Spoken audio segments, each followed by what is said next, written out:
तत्फलम समवाप्नोति सरयू दर्शने कृते, वह फल केवल सरयू जी के दर्शन से प्राप्त हो जाता है।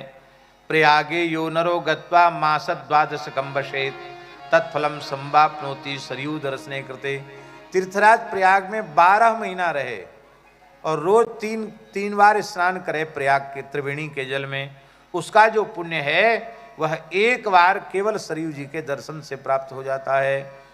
गया श्राद्ध करने से और वहाँ गदाधर भगवान का दर्शन करने से जो फल मिलता है वह सरयू जी के दर्शन से ही, केवल अयोध्या सरयू जी के दर्शन से फल मिल जाता है। अब सुनो, मथुरायाम कल्पमेकम वसते मनवो यदि तत्फलम संवाप्नोति सरयू दर्शने कृते।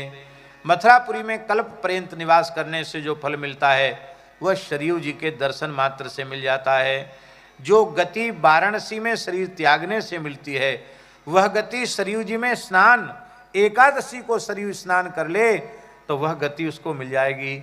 या गति योग युक्ता नाम वाराणस्याम तनुत्यजाम सा गति स्नान मात्रेण सरयवाम हरिवासरे। अयोध्या जी जाए तो एकादशी जरूर पढ़नी चाहिए, एकादशी को सरयू जी में जरूर नहाना चाहिए। योगाभ्यास पूर्वक सुषुम्ना मार्ग से ब्रह्मरंध्र से जिनका प्राणोत्क्रमण होता है उन्हें जिस गति की प्राप्ति होती है, काशी में देह त्यागने से जिस गति की प्राप्ति होती है वह गति केवल एकादशी तिथि को एक बार सरयू नहा ले तो फिर शरीर कभी छूटे वही गति उसको प्राप्त होगी, ऐसी महिमा है। कृत्तिका नक्षत्र होने पर, यह कार्तिक महीना में कृत्तिका नक्षत्र होने पर कार्तिकी पूर्णिमा को पुष्कर जी में 1 महीना निवास करने से, स्नान करने से ब्रह्म सरोवर में जो पुण्य मिलता है वो फल केवल सरयू जी के दर्शन मात्र से प्राप्त हो जाता है। कल्पकोटि सहस्राणि यवंती बासजम फलम तत्फलम संवाप्नोति सरयू दर्शने कृते। करोड़ कल्प तक उज्जैनी में निवास, अवंतिकापुरी में निवास से जो पुण्य मिलता है वो सरयू जी के दर्शन से मिल जाता है। 60 वर्ष सहस्राणि भागीरथ्यावगाहनात् तत्फलम संवाप्नोति दृष्ट्वा दासरथीम पुरीम। 60,000 वर्ष तक गंगा जी में स्नान करने से जो पुण्य होता है वह अयोध्या जी के दर्शन से मात्र प्राप्त हो जाता है। एक निमिष सरयू बसे तुलैन तुलसी दास। अब निमिष वाली बात आ रही है, ये इन श्लोकों के महात्म्य को तुलसीदास जी ने एक दुआ में रख दिया। निमिषम निमिषार्धम वा प्राणिनाम रामचिंतनम यत्र कुत्र स्थितो जीवो ह्ययोध्याम मनसा स्मरेत। फिर उसकी पुनरावृत्ति नहीं होगी। जल रूपेण ब्रह्मैव सरयू मोक्षदा सदा। जल रूप से साक्षात परब्रह्म ही वहाँ विराजमान है, इसमें संदेह का अवसर नहीं है। अयोध्या में कर्मजन्य भोगों को भोगना नहीं पड़ता, यहाँ के निवासी राम रूप हो जाते हैं। पशु पक्षी मृग आदि जो पाप योनियां हैं वे भी देह त्याग करके मोक्ष को प्राप्त करती, इसमें संदेह नहीं है। अवध तजे तनु नहीं संसारा, अवध तजे तनु नहीं संसारा, फिर संसार में नहीं आना पड़ता है। आप लोग कहेंगे कितना महात्म्य है, हमने तो केवल संक्षेप में 3 अध्याय सुनाए हैं और ये महात्म्य जो है ना ये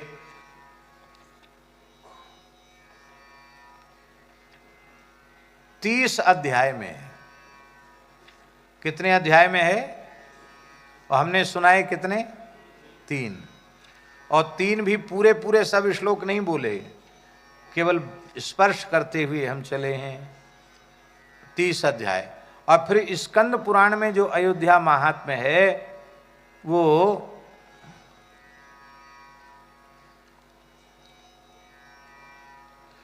वो 10 अध्याय में, तो 30 वो और 10 ये कितने हो गए? 40 अध्याय हैं। ये अयोध्या जी का प्रामाणिक महात्म्य है। तो ये तो केवल हमने संकेत मात्र किया। स्वर्गद्वार तीर्थ का परिमाण, चंद्रहरि का महात्म्य और नागेश्वर नाथ का वर्णन, धर्महरि, जानकी तीर्थ, राम तीर्थ, इन सब की उत्पत्ति का चरित्र उसका वर्णन किया है। और महाराज बहुत सुंदर सुंदर राम सभागृह, दंत धावन कुंड, राम दुर्ग, दुर्ग के आवरण, विघ्नेश्वर तीर्थ, हनुमत कुंड, सुग्रीवादि के अलग अलग तीर्थ, उन तीर्थों का भी अलग अलग महात्म्य का वर्णन किया गया है। और रत्न मंडप का वर्णन, श्री सीताराम जी के पूजा की विधि और कनक भवन का वर्णन भी रुद्रयामल में है। कनक भवन, उनमें कनक भवनस्थ श्री जानकी जी की पूजा की विधि दी गई है। कनक भवन में प्रधानता जानकी जी की है, इसलिए वहाँ भैया जी वहाँ जो स्तुति होती है ना कनक भवन में, तो वहाँ राम जी की नहीं होती, पहले वहाँ स्तुति होती है वंदे विदेह तनया पद पुंडरीकम, यहीं से स्तुति वहाँ शुरू होती है, वंदे विदेह तनया पद पुंडरीकम। वहाँ प्रधानता किशोरी जी के, महल है ना, तो महल में तो किशोरी जी की ही प्रधानता रहेगी। रत्न मंडप में सीताराम जी की पूजा की विधि, कनक भवन में किशोरी जी के पूजन की विधि, और राम जन्मभूमि में श्री रामलला के पूजन की विधि का वर्णन है। रामनवमी व्रत के भी महात्म्य का बड़ा विस्तार पूर्वक भगवान शिव ने वर्णन किया है। और महाराज जी रामनवमी व्रत के अनुष्ठान में प्रथम आवरण की पूजा, 5 प्रकार के भयंकर पापियों के उद्धार का निरूपण भी भगवान शिव ने किया है। बड़ी अद्भुत महिमा है। और अयोध्या देवी की कृपा से 5 पापियों का उद्धार। और यमराज ने कहा ये पापी वैकुंठ नहीं जा सकते, इनको तो नरक जाना ही पड़ेगा। तब फिर अयोध्या ने मार के यमराज को, यमदूतों को भगाया। अंत में यमराज अयोध्या देवी की शरण में गए, तब उनकी रक्षा हुई। इसका भी बड़ा सुंदर वर्णन है। और यमराज ने अयोध्या की स्तुति की है। जमथरा एक जगह है अयोध्या, जिसको यमस्थल कहते हैं, लोक भाषा में आज भी उसे जमथरा कहते हैं, जहाँ यमराज ने अयोध्या की स्तुति की। सीता रसोई का वर्णन, कैकई भवन, सुमित्रा भवन, ज्ञान कूप जिसको सीता कूप कहते हैं, सुग्रीव कुंड, विभीषण कुंड, स्वर्ण खनि कुंड, इन सब तीर्थों की महिमा का वर्णन किया गया है। और स्वर्ण खनि कुंड का इतिहास और उसके महात्म्य का वर्णन किया गया।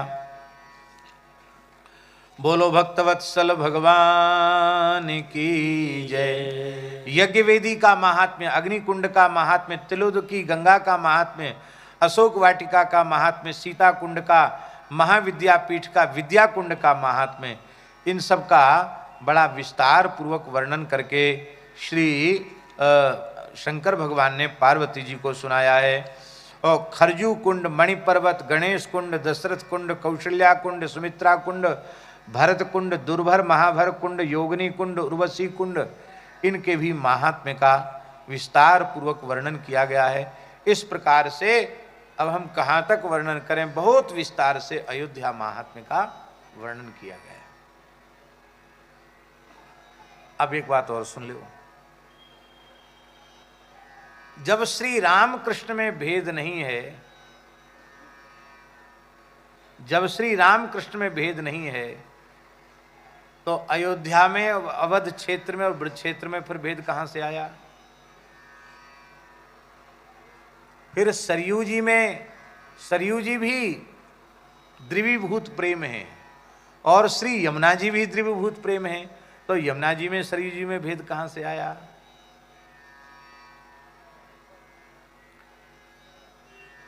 इसलिए भैया जो पक्के ब्रजवासी हैं, ब्रजनिष्ठ हैं, उनको अपनी निष्ठा डिगाने की कोई ज़रूरत नहीं है। उनको तो यहाँ बैठ के अयोध्या का महात्म्य सुन लिया तो उन सबकी अयोध्या की यात्रा हो गई, सबका सरयू स्नान हो गया। इसलिए किसी की निष्ठा को डिगाने के लिए हम नहीं बोल रहे हैं। और दूसरी बात यह है भैया, हमारे नंद बाबा बोले कि हम तो लाला अब बुढ़ापो आए गयो, अब छोराऊ बड़े बड़े है रहे, सयाने है रहे, अब तो हम तीर्थ यात्रा जाएंगे। लाल जी बोले हमें ले चलो। कहना है तुम्हें तो नहीं ले चलें। क्यों? अरे कैसे सहन करोगे, तीर्थ यात्रा में बड़ी बड़ी विपत्ति आवे। लाल जी बोले अरे बाबा तो तीर्थ यात्रा काय को करवे जा रहे हो, सबरे तीर्थ तो ब्रज में आवे। अरे लाला ऐसे ही बात ना है बोले, पाप लगे सो बोलवे में। भारत वर्ष में मनुष्य जन्म प्राप्त करके तीर्थ यात्रा जरूर करनी चाहिए। तो बाबा तुम सांची सांची बताओ कब जाओगे? बोले उस लाला तैयारी है रही है, कल मुहूर्त बतायो पंडित जी ने, सांडिल्य महर्षि ने, कल ही जाऊंगो। बैलगाड़ी छकड़ा सब तैयार है, सामान सोज दान पुण्य की सामग्री सबरी तैयार ही। लाल जी ने कहा अरे कल जाओगे, आज कम से कम जमुना जी से विदाई तो ले आओ। तो केसी घाट पे गए, जमुना जी में गोता लगाया, जमुना जी से विदाई मांगी और हमारे मोहल्ले में आके बाबा बैठ गए। कहाँ? ज्ञान गुदरी में। और माला फेरवे लगे, नारायण नारायण नारायण नारायण करवे लगे बाबा। वाई समय एक कालो कालो घोड़ा आयो, बापे एक बैठो भयो कालो कालो पुरुष आयो। वाने कूद के केसी घाट में जमुना जी में गोता लगायो और ज्ञान गुदरी की रज में लोटपोट है के डंडौत करी और घोड़ाऊ ने डंडौत करी, लोटपोट भयो घोड़ा। तो घोड़ा एकदम कारे ते श्वेत है गयो, भक्क सफेद उज्जवल, और वो पुरुषऊ बड़ो उज्जवल है गयो। वाके संग कारे कारे हजारन लाखन पक्षी आए, वे सब जमुना जी में गोता लगाए लगाए के रज में लौट के वे सब उज्जवल है गए। बाबा को बड़ो आश्चर्य भयो, ये घटना तो हमने कबू ना देखी, आज पहली बार देख रहे हैं। बाप भद्र पुरुष थे। बाबा ने पूछी भैया तू अपनो परिचय तो बता, तू कौन है? का बाबा कछु मत पूछे, मैं सब तीर्थन को राजा तीर्थराज प्रयाग हूँ।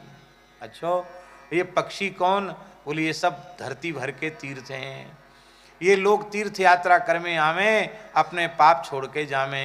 और जब हम जमुना जी में सरयू केसी घाट में गोता लगावे और जहाँ उद्धव जी ने गोपिन की चरण रज प्राप्त करी ना, ऐसी ज्ञान गुदरी में जब मैं रज में लोटपोट करें ना हम, तो हम में पुनः सामर्थ्य आ जाए लोगन के पाप नाश की, तो हम तो रोज यहाँ डंडौती लगाए हुए हमें। बाबा को उत्साह ठंडो पर गए, हम कहाँ जाएं भैया, लाला कृष्ण बलदेव को छोड़ के हम कहाँ जाएं?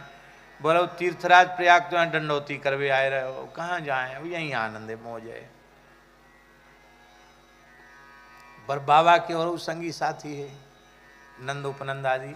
अरे बोले तुम बालकन की बातन में आए रहे हो? हाँ है गई लीला। अरे दर्शन कर ले, दर्शन। बाबा को फिर मन बदल गयो। बाबा बोले लाला ब्रज की महिमा तो वृंदावन की महिमा हमारी समझ में आएगी, पर एक बात है, दर्शन तो नायब है। बाबा भाई लाल जी बोले बाबा सवरे तीर्थ हमारे ब्रज में हैं, हमें तो दिखे ना है। भैया देवता तो सब जगह हैं, पर दिखाए और दिखावे तब न दिखे देवता। आज भी वृंदावन में कितने ऐसे मंदिर हैं भैया जी कि जो लोग वहां पैदा हुए उनको पता नहीं। ऐसे मंदिर हैं, ऐसे स्थल हैं, नहीं जानते लोग।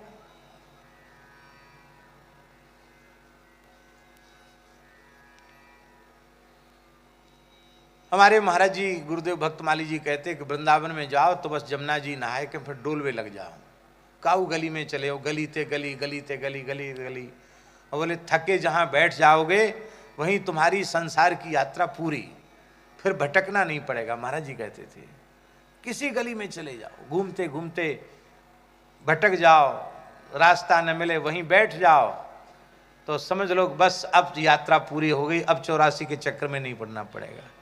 तो कहते वृंदावन की गलियों में भूलना भटकना भी बड़े पुण्य का काम। 1984 में परिक्रमा ब्रज की महाराज जी ने करी। महाराज जी ने तो उसके पहले भी कई परिक्रमा की, ब्रज परिक्रमा 84 को उसकी, पर हमको महाराज जी के साथ 1984 में 84 को उस ब्रज परिक्रमा का सौभाग्य मिला। हमारी अवस्था बहुत छोटी थी, 1984 में तो छोटी आयु ही थी, और अब तो बहुत रोड बन गए। उस समय तो गामन में कच्चे मकान थे और जंगली मार्ग ही ज़्यादा थे। 84 की बात है। तो गोखरू खूब लगते पामन में, गोखरू के कांटे, तो लोग घबरा गए। शाम को महाराज जी का प्रवचन हुआ, सबके पैरों में गोखरू लगे थे। तो महाराज जी बोले, पता नहीं कहाँ का वाक्य उनके मुख से सुनी हुई बात बता रहे हैं, कोटि यज्ञ फल होए गोखरू जबहि लगे तरवा। कहते अरे भैया, ब्रज के गोखरून की ऐसी महिमा है कि एक गोखरू लग गया पैर के तलवा में तो समझ लो 1 करोड़ यज्ञ को फल मिल गया। महाराज जी इतना समाधान मिला यात्रियों को। अरे बोले अब कोई बात नहीं, अब तो वहीं से चलो जहां कांटे लगे। बोलो भक्त वत्सल भगवान की। भैया ब्रज की महिमा अपरंपार है। और ठाकुर जी ने नंद बाबा को 84 कोस ब्रज में संपूर्ण तीर्थों का दर्शन कराया। आज भी ब्रज में संपूर्ण आदि बद्री, केदारनाथ, बद्रीनाथ, यमुनोत्री, गंगोत्री सब तीर्थ हैं। गया जी, पुरुषोत्तमपुरी, जगन्नाथ जी सब कुछ ब्रज में हैं। ये इसीलिए कि जो ब्रजनिष्ठ भक्त हैं उनको तीर्थ यात्रा का भी मन हो तो ब्रज में ही आनंद ले लें। लेकिन जो लोग बाहर आते जाते हैं उनको दर्शन की इच्छा है तो भगवान में भेद नहीं, भगवान के स्वरूपों में भेद नहीं। जो लोग कहीं नहीं जाते उनके लिए हम नहीं कहते, जो अभी जाते आते हैं उन लोगों को कम से कम एक बार अयोध्या में रामलला का दर्शन तो अब जरूर कर लेना चाहिए। ये बात हम इसलिए बोल रहे हैं कि सैकड़ों वर्षों की प्रतीक्षा के बाद वह एक मंगलमय स्वर्णिम अवसर आया जहां सैकड़ों वर्षों से विवाद था और न जाने कितने हजारों लाखों की संख्या में लोगों ने आत्मोत्सर्ग किया, बलिदान किया। और उस स्थल पर रघुनाथ जी फिर से विराजे हैं रामलला। तो निश्चित उस झांकी का दर्शन, जो लोग अभी ये नियम जिनका नहीं है कि ब्रज के बाहर नहीं जाते, उनको वहाँ जाकर अवश्य दर्शन करना चाहिए। श्री अयोध्यानाथ भगवान की। तो अयोध्या की महिमा हमने भी पहली बार सुनाई है संक्षेप में, क्योंकि 9वें स्कंध का वर्णन चल रहा है। अयोध्या की बात आई तो अयोध्या की महिमा कहना बहुत आवश्यक था। एक बात रहेगी, उसको और कह देते हैं। अयोध्या जी प्रकट हो गई, सरयू जी आ गई। अब वशिष्ठ जी ने पूछा अपने यजमान मनु जी से कि अब कोई बात की कसर तो ना है। बोले हाँ कसर तो रह गई है। क्या? पवित्र सरयू जी आ गई। भगवान का नित्य धाम वैकुंठ अयोध्या के रूप में, साकेत ही अयोध्या के रूप में प्रकट हो गया। किंतु यहां देवता तो है ही नहीं। एक देव विग्रह अवश्य होना चाहिए। तीर्थ में बिना देव विग्रह के कहां दर्शन करेंगे? तब आपने पुनः वर्णन किया वशिष्ठ जी ने मनु जी से कि मेरे पिताजी ने जब तप करके भगवान को संतुष्ट किया और भगवान ने उन्हें आज्ञा दी सृष्टि विस्तार की ब्रह्मा जी को, तो ब्रह्मा जी ने कहा कि प्रभु ये सृष्टि विस्तार रजोगुण का कार्य है और रजोगुण का कार्य बंधन कारक है। कहीं मैं रजोगुण के बंधन में बंध करके आपको भूल न जाऊं तो आपकी आज्ञा का पालन भी हो जाए और मैं रजोगुण के बंधन में न पड़ूं, ऐसा अनुग्रह आप मेरे ऊपर कर कृपा करें। तो श्री ठाकुर जी ने कहा कि ब्रह्मा जी इसका एक ही उपाय है, अपने रजोगुण को मेरी सेवा में समर्पित कर दो, मेरी सेवा करो तो फिर वह रजोगुण भी बांधने वाला नहीं होगा। ब्रह्मा जी बोले तो आप विराजो, ब्रह्मलोक में आपकी हम पूजा करेंगे। भगवान बोले इस रूप में नहीं, श्री विग्रह रूप में। तो महाराज आपका विग्रह कहाँ से लावें हम? आप प्रकट भय विधि न बनाए। तब भगवान ने संकल्प किया और क्षीर समुद्र से एक प्रणवाकार ज्योति प्रकट हुई और प्रणवाकार ज्योति के मध्य में श्री रंगनाथ भगवान प्रकट हो गए। बोलो श्री रंगनाथ भगवान की। ये प्रणवाकार विमान, रंग नामक विमान, उस विमान में भगवान विराजे हैं, इसलिए भगवान का नाम रंगनाथ है। और दक्षिण के लोग रंगनाथ माने क्या मानते हैं भैया जी? रंगीले दुल्हा। रंगनाथ माने रंगीले दुल्हा। बोलो रंगनाथ भगवान की जय। ये रंगनाथ भगवान का विग्रह स्वयं भगवान विग्रह रूप हो गए हैं। बहुत ध्यान से सुने। आजकल के लोग विचार करते हैं कि सृष्टि कब बनी और सृष्टि में मूर्ति पूजा कब से शुरू हुई। बहुत से लोग कहते हैं कि अमुक समय में मूर्ति पूजा शुरू हुई। आजकल के विचारक तो कहते हैं कि ईसा से पूर्व मूर्ति पूजा ही नहीं थी, ऐसा भी लोग कहते हैं।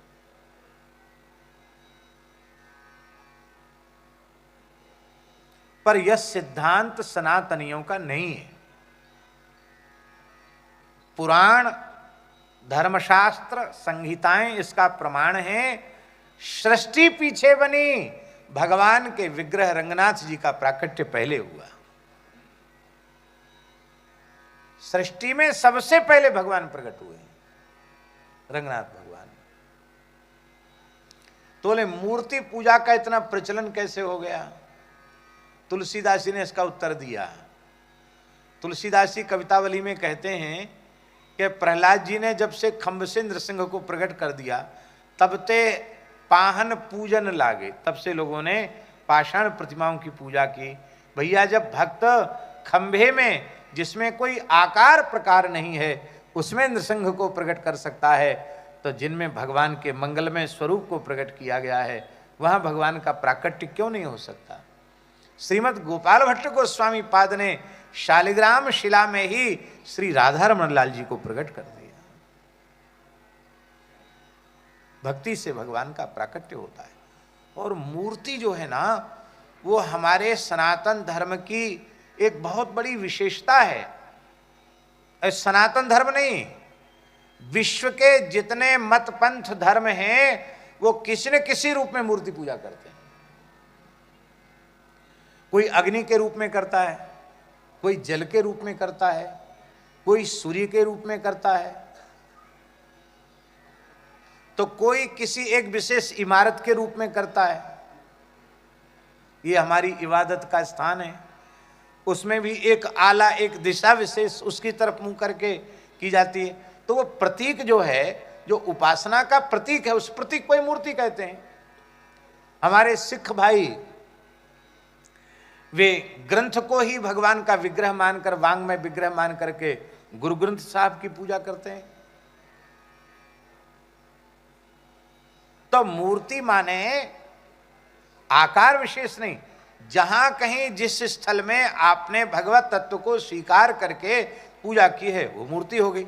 आपने अग्नि में परमात्मा को स्वीकार करके पूजा शुरू कर दी, आपके लिए वो अग्नि मूर्ति हो गई। आपने गुरु में भगवान को स्वीकार कर लिया, गुरु भगवान की मूर्ति हो गया। आपने माता पिता में भगवान को स्वीकार कर लिया, माता पिता की सेवा करने से भगवान की सेवा हो गई। मूर्ति पूजा के बिना हमारी कोई उपासना की कल्पना भी नहीं है। इसलिए किसी न किसी रूप में मूर्ति को सब मानते हैं, पर मूर्ति का जो खंडन करते हैं वे कृतज्ञ नहीं माने जाएंगे। इसलिए हम कृतज्ञ की श्रेणी में ना आवें, हम कृतज्ञ की श्रेणी में आवें। इसलिए हमें विग्रह का आदर करना चाहिए। आपको ऐसा लगेगा, अतिरंजित जैसा लगेगा, लगे तो लगे। हमारे मलुक पीठ में एक ठाकुर जी हैं, उनका नाम हमने रखा है राधा रमण लाल। राधा कृष्ण का स्वरूप है और उनकी प्रतिष्ठा हुई थी तो उनका नाम रखा गया राधा रमण लाल। वो एक मारवाड़ी वैष्णव चेन्नई के उन्होंने प्रकट कराए थे। वहां ले जाने के लिए, कहां, चेन्नई, मद्रास ले जाने के लिए। और अब मलुक पीठ में ही प्रतिष्ठा हुई और पुराना मंदिर था उस समय, नया मंदिर भी नहीं बना था। तो बोले ये कुछ दिन मलुक बिहारी जी के साथ रह जाएंगे और यहाँ संत लोग पूजा करेंगे और बाद में हम उत्सव महोत्सव करके उनको वहाँ ले जाएंगे, मद्रास ले जाएंगे, चेन्नई ले जाएंगे। तो हम लोगों के मन में ये भाव होगा कि ये मलुक पीठ से ठाकुर जी आए। हमने कहा ठीक है। तो उस समय हम इतने व्यस्त नहीं थे, इसलिए हम भी मंदिर में पूजा करने चले जाते थे। तो हमारा बड़ा आकर्षण था उस स्वरूप से। शायद 3-4 महीने भगवान रहे होंगे। इसके बाद आया कार्तिक। तो कार्तिक में उन वैष्णव ने उत्सव कराया ठाकुर जी को ले जाने का। 7 दिन का अखंड हरिनाम संकीर्तन, महामंत्र का कीर्तन कराया बंगाली वैष्णवों से, और भंडारा था। ठाकुर जी का अलग टिकट बनाया था उन्होंने, बड़ी गाजे बाजे से ठाकुर जी को ले जाने की तैयारी थी। और भैया जी सवेरे सवेरे हम मंदिर में गए तो हमने राधा रमण लाल जी से मन में ही कहा, मैंने कि लगे आपको वृंदावन में अच्छा नहीं लगा, मलुक पीठ में आपको अच्छा नहीं लगा, इसलिए आप वृंदावन छोड़ के चेन्नई जा रहे हो।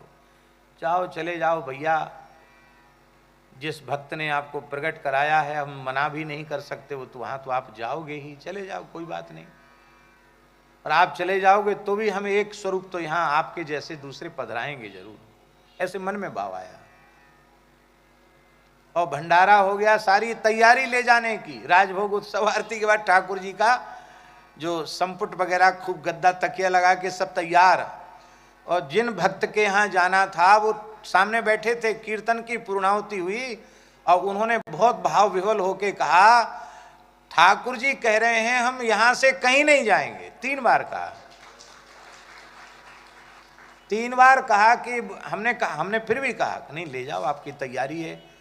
अलग से टिकट कराया था भगवान का, हवाई उसका रेल का टिकट कराया था कि रेल में भगवान सुविधा से जाएंगे। एसी फर्स्ट का टिकट ठाकुर जी का कराया था, राग भोग करते हुए, यमुना जल स्नान कराते हुए, सेवा पूजा करके ले जाएंगे। बड़ी तैयारी से, मेरी बड़ी तैयारी थी, वहां भी बड़ी तैयारी थी चेन्नई में, और सब तैयारी धरी की धरी रह गई। उन्होंने स्वयं, हमने कुछ नहीं कहा, उन्होंने अपने आप ही कहा, बोले ठाकुर जी मना कर रहे हैं जाने से, कहते हम तो गुरु जी के यहीं रहेंगे, हम तो यहीं रहेंगे, ठाकुर जी मना कर रहे हैं। हमने कहा नहीं, ऐसी भावुकता में आप मत बोलो, आप तो ले जाओ। बोले नहीं नहीं, अब नहीं ले जाएंगे। उत्सव हो गया, बहुत अच्छा हुआ, ठाकुर जी को कहीं नहीं ले जाएंगे। इसके बाद उन्होंने दूसरे ठाकुर जी प्रगटाए, हमें दर्शन तक नहीं कराए, चेन्नई में ही प्रतिष्ठा कराई, वृंदावन में प्रगटाए। हमसे बोले दूसरे ठाकुर जी पधर गए, तो हमने कहा आपने हमको दिखाया नहीं। बोले आप आएंगे तो दर्शन कराएंगे, क्यों, हमको बड़ा डर लग गया है। एक ठाकुर जी आपको दिए क्या, वहां से तो मना कर दिए कि हम जाएंगे ही नहीं, और अब दूसरे ठाकुर जी भी कहीं वहीं ना रह जाएं। तो आज भी ठाकुर जी बैठे हैं। ये हम इसलिए निवेदन कर रहे हैं, ठाकुर जी मन की जानते हैं। यदि वो जड़ प्रतिमा होते तो मन की कैसे जानते। देखो 2 प्रकार की बात है। ज्ञान मार्गी जो लोग हैं वो मूर्ति को प्रतीक मानते हैं, परमात्मा नहीं मानते, परमात्मा का प्रतीक मानते हैं ज्ञान मार्गी साधक। पर प्रेम मार्गी साधक प्रतीक नहीं मानते हैं, साक्षात स्वरूप मानते हैं। इसलिए मूर्ति प्रतीक नहीं है। जो लोग प्रतीक मानते हैं वो माने प्रतीक, प्रतीकोपासना साक्षात उपासना नहीं बन सकती। पर हम प्रतीक के रूप में, हम प्रतीक की उपासना करते नहीं, हम तो साक्षात उपासना करते हैं। इसलिए ठाकुर जी के 4 स्वरूप हैं, 5 स्वरूप हैं, पर, विभव, व्यूह, अंतर्यामी, और 5वां स्वरूप है अर्चावतार। ये अर्चावतार के रूप में साक्षात ठाकुर जी हैं। आप कहेंगे ठाकुर जी बोलते क्यों नहीं? आपके घर में बालक जन्म लेते ही बोलने लग जाता है क्या? आप बालक को गोद में खिलाते हैं, खूब लाड़ प्यार दुलार करते हैं, और वो नहीं बोलता, भैया, लाला, बेटा, ऐसे कह के गोद में खिलाते हैं बड़े बूढ़े, और वो बेचारा टुकुर मुकुर देखता, धीरे धीरे फिर एक अक्षर ता, बा, माँ ऐसे बोलता है, धीरे धीरे कहता माँ, माँ, ता, बा, और फिर तो इतना बोलने लग जाता है कि मैया बाप को कहने, बहुत चिल्लाए रहो, चुप है जा, ये कहना पड़ता है। आप कभी अपने ठाकुर जी को लाड़ लड़ाते हो, ऐसे बोलना सिखाया कभी उनको? ठाकुर जी से औपचारिकता करते हैं।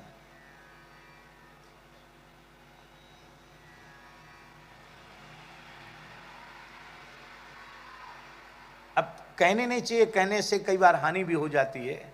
हमारे जो त्यागी जी है ना, बड़े संत, तो पहले खाक मलुक पीठ में कुछ दिन उन्होंने भी पूजा करी।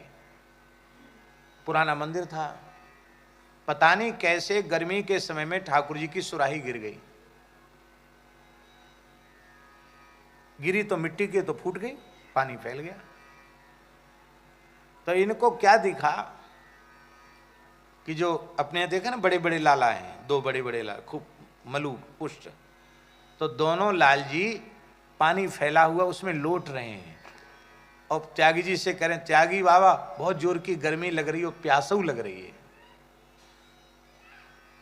सवेरे उन्होंने स्नान ध्यान करके मंदिर खोला तो सुराही फूटी पड़ी थी। ठाकुर जी तो अपने स्थान पर बैठे थे, पर ये सुना करके त्यागी जी रोने लग गए, बोले बहुत बड़ी गलती हो गई ठाकुर जी को। ठाकुर जी ने जो जल गिरा था उसमें लौट करके ठाकुर जी ने शीतलता प्राप्त की। भैया ठाकुर जी साक्षात हैं, आप विश्वास करो। रास बिहारी साक्षात हैं, आप विश्वास करो। ये रास विहारी स्वरूप, ये भी भगवान का साक्षात स्वरूप है, ये भी अर्चावतार ही हैं। पर हम लोग उनमें बालक का दर्शन करते हैं, इसलिए सिद्धि नहीं हो पाती है। पूज्यपाद पंडित जी महाराज ने जिसके मस्तक पर एक बार मुकुट चंद्रिका का दर्शन कर लिया, उसे सदा ठाकुर जी करके ही आदर दिया, ठाकुर जी करके ही माना। और रास बिहारी जी की कृपा से कैसी कैसी विलक्षण अनुभूतियाँ पूज्य पंडित जी महाराज को हुई, उसके बारे में वर्णन भी नहीं किया जा सकता। इसलिए घर में जो ठाकुर जी की सेवा है, एक तो बड़े भाव से करो, एक बड़ी पवित्रता से करो। ये इस तरह से मर्यादा में संपुट में विराजमान करके ठाकुर जी की सेवा करना तो ठीक है, और ऐसी प्लास्टिक की डलिया में धूप लग रही, ताप लग रही, जूठे सकरे हाथ का विचार नहीं है, और लिए डलिया में ठाकुर जी को डोल रहे हैं। भाई किसी की बहुत उच्च कोटि की अवस्था हो तो उसके लिए तो मैं नहीं बोलता, लेकिन ठाकुर जी की सेवा मर्यादा से और भाव से करनी चाहिए। ये कोई प्रदर्शनी का काम नहीं है, ये सकरे निकरे का विचार क्यों होता है, अपरस सपरस का विचार ठाकुर सेवा में क्यों है? इसलिए मर्यादा से ठाकुर जी की सेवा करो, भाव से ठाकुर जी की सेवा करो, तो ठाकुर जी की सेवा में जितने जल्दी सिद्धि होती है उतने जल्दी सिद्धि किसी साधन में नहीं होती है, किसी साधन में नहीं। आप प्रेम से भगवत सेवा करेंगे, जितने जल्दी आपको अनुभूति आरंभ हो जाएगी, उतना दूसरे साधन में उतने जल्दी अनुभूति संभव नहीं है। पर अर्चावतार को साक्षात अर्चावतार मानो, प्रतीक मत मानो। श्रीमद् वल्लभाचार्य महाप्रभु जी का एक वाक्य है, बहुत सुंदर श्लोक है, लिखने योग्य श्लोक है, और ये जो ब्रह्मा जी को भगवान आज्ञा देने उससे मिलता जुलता ये भाव है। गृहम सर्वात्मना त्याज्यम सचेत त्यक्तुम न शक्यते, कृष्णार्थे तत्प्रयुंजीत कृष्णो नर्थस्य मोचकः। श्रीमद् वल्लभाचार्य चरण कह रहे हैं कि गृहम, घर को, अर्थात संसार को सर्वथा त्याग दो। बोले भाई संसार तो नहीं छूटेगा, न घर छूटेगा, न परिवार छूटेगा, न संसार छूटेगा, क्यों? इतना ज्ञान वैराग्य हमारे भीतर है नहीं, तब घर में रहकर कल्याण कैसे हो? तो महाप्रभु जी कह रहे कृष्णार्थे तत्प्रयुंजीत, श्री कृष्ण के निमित्त उसको समर्पित कर दो। आत्मना सह निवेदयामि, हे श्री कृष्ण तबास्मि, ऐसा स्वीकार करके कृष्ण के लिए अर्पित कर दो। तो कृष्णो नर्थस्य मोचकः, कृष्ण तुम्हें संपूर्ण अनर्थों से मुक्त कर देंगे। घर बंधन है, पर ये घर नहीं है, ये लाला का घर है। हम लाल जी के घर के झाड़ूदार हैं, ये लाल जी के पात्र हैं, ये लाल जी लाला का परिवार है, ये लाला का व्यवसाय है, ये लाला की दी हुई नौकरी है। इस प्रकार से सब कुछ श्री कृष्ण का है और श्री कृष्ण की सेवा के लिए है। गौ ब्राह्मण संत अतिथि दीन दुखी, इनकी सेवा के लिए है। ऐसा विचार करके करोगे तो कुछ छोड़ने की आवश्यकता नहीं है, भगवान तुम्हें समस्त प्रकार के अनर्थों से मुक्त कर देंगे। इसलिए सब अपने घर में ठाकुर जी पधराओ, और ठाकुर जी पधराओ तो ऐसी जगह नहीं पधराने का, रसोई घर में ही ठाकुर जी को धर दिया। बघार लगे, छौंक लगे तो ठाकुर जी कितने कोमल हैं, वही छी छी करते रहे बेचारे। ऐसे नहीं, अपने से अच्छी जगह ठाकुर जी के लिए बनाओ, उनको बहुत लाड़ प्यार से। बहुत से लोग अपने घर में बढ़िया मंदिर बनाते हैं और खुद पाठ पूजा के लिए बैठेंगे तो पंखा चला देंगे, एसी चला देंगे, और अपने पाठ पूजा से उठेंगे तो भगवान की लाइट, पंखा, एसी फेसी सब बंद कर देंगे। अरे भैया, ठाकुर जी ने कहाँ बिगाड़ो तुम्हारो? कौन ठाकुर जी तुम्हारी भैंस खोल ले गए हैं? जिनके नाम ते खाए रहे हो, जिनको सब कछु दियो भयो है, उनके लिए तुम लाइट पंखा बंद अपने लिए लगा रहे हो। ये कितना बड़ा अपराध है। वर्तमान समय ऐसा आ गया, गर्मी इतनी अकस्मात बढ़ने लगी है पर्यावरण की विकृति से कि कोई कहे कि कोई शौक है, शौक की बात नहीं है। अब दिनों दिन स्थिति ऐसी बढ़ रही है कि बिना वातानुकूलित व्यवस्था के, एसी के बिना लोग नहीं रह सकते, ऐसी स्थिति बन रही है। आप लोग भी अनुभव कर रहे होंगे कितनी तेज गर्मी बढ़ती चली जा रही है, असह्य गर्मी बढ़ रही है। मलुक पीठ में लोगों ने कहा, हमारे ऊपर वाले कमरे में बोले बहुत भयंकर गर्मी, उनको लू लग गई, लपट लग गई। तो एक चिकित्सक आए, उन्होंने कहा कि एसी लग जाए तो अच्छा है। एसी लगाने वाले भी तैयार हो गए। हमने कहा भैया, यमुना मंदिर, खाक चौक, मलुक पीठ, जितने ठाकुर जी हैं सब जगह लग जाएगा तो हमारे यहाँ लगेगा, नहीं तो नहीं लगेगा। हम तो गर्मी सह लेंगे, पर ठाकुर जी के पीछे हमें, ठाकुर जी के पीछे हैं हम, ठाकुर जी आगे हैं। ठाकुर जी को जो व्यवस्था नहीं है वो मनुष्य के लिए व्यवस्था हो, कितनी बड़ी बुरी बात है। भगवान की व्यवस्था पहले हो। इसलिए खूब प्रेम से अर्चावतार की सेवा करो। आवश्यक नहीं मूर्ति, आप चित्रपट की ही सेवा करो। चित्रपट भी अर्चावतार है, उसके दर्शन पूजन से भी सब कुछ आपको प्राप्त हो जाएगा। बोलो भक्तवत्सल भगवान की जय। जय जय श्री राधे। तो श्री रंगनाथ भगवान की प्राप्ति में ब्रह्मा जी ने उत्सव मनाया, उसे ब्रह्मोत्सव कहा गया। और वह रंगनाथ भगवान जब से अयोध्या प्रकट हुई तब से लेके राम जी के शासन काल तक अयोध्या में विराजे। जब भगवान श्री राम ने महाप्रयाण की तैयारी की, साकेत जाने की तैयारी की, अपनी लीला संवरण की तैयारी की, तब सब लोग आ गए, विभीषण जी भी आ गए। भगवान ने कहा, मैंने तुम्हें एक कल्प की आयु दी है, तो मेरी वाणी को तुम सत्य करो। बोले प्रभु, आप भी नहीं रहेंगे तो हम कैसे आपके बिना जिएंगे? हमें आधार दो कि मैं जीवित रह सकूं, आपका स्मरण कर सकूं। तब भगवान श्री राम ने प्रसन्न होकर श्री रंगनाथ का विग्रह श्री विभीषण जी को प्रदान कर दिया। विभीषण जी प्रसन्न हो गए, लेकर के चले। दक्षिण में जहाँ श्रीरंगम है, कावेरी का तट है, कावेरी दक्षिण गंगा है। ये हमारी ये भागीरथी गंगा उत्तर गंगा है महाराज जी, और कावेरी दक्षिण गंगा है। इनका भी महात्म्य, ये कावेरी भी गंगा जी की ही धारा है। तो किसी पवित्र नदी को लांघ कर नहीं जाना चाहिए, वहाँ स्नान करके तर्पण आदि करके जाना चाहिए। और रंगनाथ जी ने विभीषण जी से कह दिया था, जहाँ रख दोगे वहाँ से उठूंगा नहीं। वो भूल गए। कावेरी में स्नान करके संध्योपासन कर लूँ, तर्पण कर लूँ। वो तो संध्या पूजन पाठ में लग गए। बाद में रंगनाथ जी को उठाए तो बोले आप तो भूल गए, हमने पहले ही कहा था जहाँ बैठ जाएंगे वहीं बैठ जाएंगे, वहाँ से उठेंगे नहीं। विभीषण जी रोने लगे, बोले प्रभु आप लोग भी ठगना खूब जानते हो। राम जी तो अपने सबको लेके चले गए, हमें छोड़ गए, और जीने का आधार के रूप में आपको हमें दिया था, तो आपने भी मेरी बुद्धि को भ्रमित कर दिया। अब आप कहते हम यहाँ से कहीं जाएंगे नहीं। प्रभु चलो विचार करो अपनी बात पर। रंगनाथ भगवान ने कहा, देखो विभीषण, तुम सदा मेरे निकट हो और मैं सदा तुम्हारे निकट हूँ, किंतु मैं तुम्हारे साथ लंका चला जाऊँगा तो भारतवासी, उनको मेरा दर्शन दुर्लभ हो जाएगा। मैं भारतवासियों को छोड़कर नहीं जाना चाहता। तुम समर्थ हो, तुम रोज आकर मेरा यहाँ दर्शन कर सकते हो, लेकिन भारतवासी नित्य तुम्हारे यहाँ जाकर दर्शन नहीं कर सकते, तुम्हारी भी मर्यादा भंग होगी। तो तुम नित्य आकर यहाँ दर्शन किया करो और मैं तुम्हारी ओर ही देखता रहूँगा। तुम लंका में अपने सिंहासन पर बैठोगे तो तुम्हारे नेत्रों के सामने मेरा ही स्वरूप होगा। आज भी रंगनाथ जी दक्षिण की ओर देख रहे हैं, मानो विभीषण की ओर देख रहे हैं, और विभीषण रंगनाथ जी की ओर देख रहे हैं। हमने अपनी आंखों से दर्शन किया है।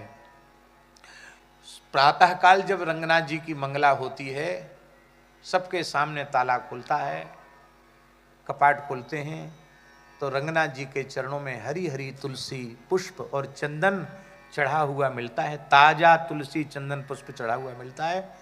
उसको माना जाता है कि विभीषण जी पूजा करके गए। आज भी परमन जी को ले जाओ, उठो।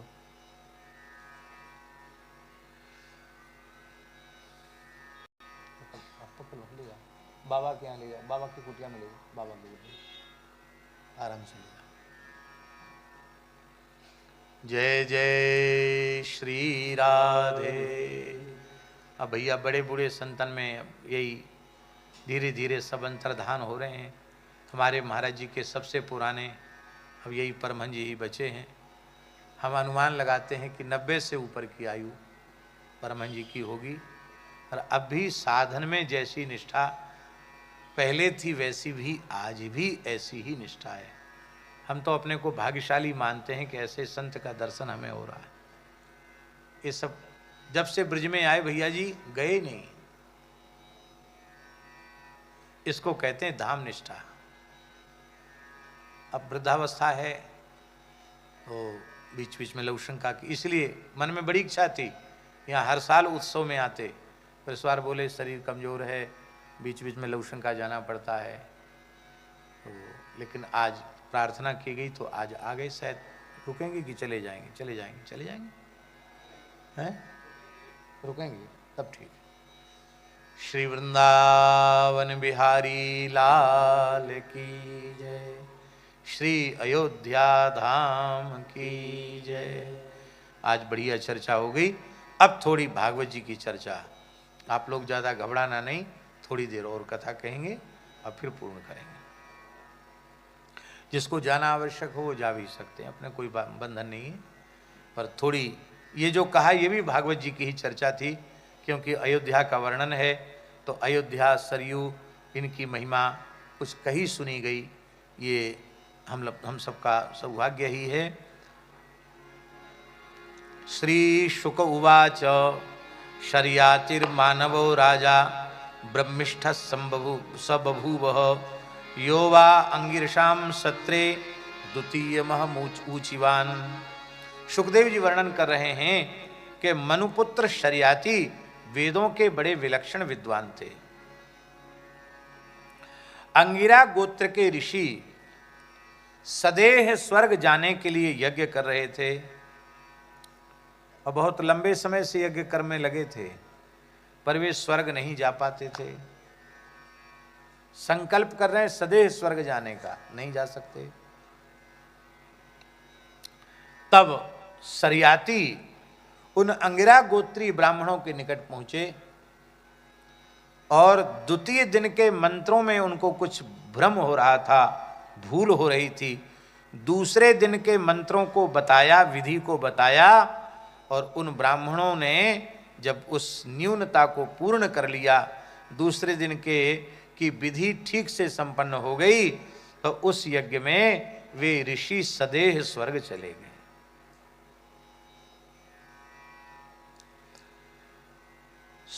शर्याति जी के एक पुत्री थी। इस पुत्री का नाम था सुकन्या। ये सुकन्या बड़ी पतिव्रता थी, बड़ी सती साध्वी थी, कमल लोचना थी। सुकन्या नाम तस्यासीत कन्या कमल लोचना तया सार्धम बनगतो च्यवनाश्रमम। एक बार अपनी कमल लोचना सुलक्षणा कन्या सुकन्या के साथ राजर्षि शर्याति अपनी सेना के सहित महर्षि च्यवन के आश्रम में पहुंचे। सुकन्या अपनी सखियों के साथ वन विहार कर रही थी, जंगल में घूम रही थी, और उसने क्या देखा कि एक बामी जानते हैं, दीमक लोग बामी बना देते हैं, बामी है बल्मीक, और उस बामी में 2 छिद्र हैं। उन छिद्रों में जुगनू के जैसा कुछ चमक रहा है, ज्योति चमक रही है। खद्योते इव ज्योतिषी, उसको देख करके दैव की प्रेरणा से उस कन्या ने चपलतावश 2 कांटे लिए और ये जानने के लिए चमकती ही ज्योति क्या है, उसमें कांटे चुभाए। जैसे ही कांटे चुभाए तो उन ज्योतियों से, वो ज्योति नहीं थी, वो महर्षि च्यवन के नेत्र थे। च्यवन के शरीर पर दीमक लग गई थी, उनके नेत्र थे। उन नेत्रों से खून बह चला और इस अपराध के कारण सकृन मूत्र निरोधो भूत सैनिक का नाम चतक्षणात्, वहां जितने सैनिक थे सबका मलमूत्र अवरुद्ध हो गया। ये मलमूत्र भी बड़ा महत्वपूर्ण है महाराज। हाँ, जिसको लोग कहते हैं ये मलमूत्रवत त्याज्य है, ये मलमूत्र भी बड़ा महत्वपूर्ण है। एक महात्मा कहते थे, सुधानंद जी महाराज, एक महात्मा कहते थे कि गृहस्थों को पुत्र जन्म से जितनी प्रसन्नता होती है, महात्माओं को पेट साफ हो जाए बढ़िया से उतनी प्रसन्नता हो जाती है। क्यों?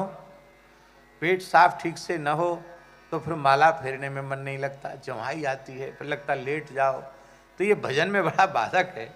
पेट साफ हो जाए तो प्राणायाम करने में, ध्यान करने में, धारणा करने में बढ़िया मन लगेगा।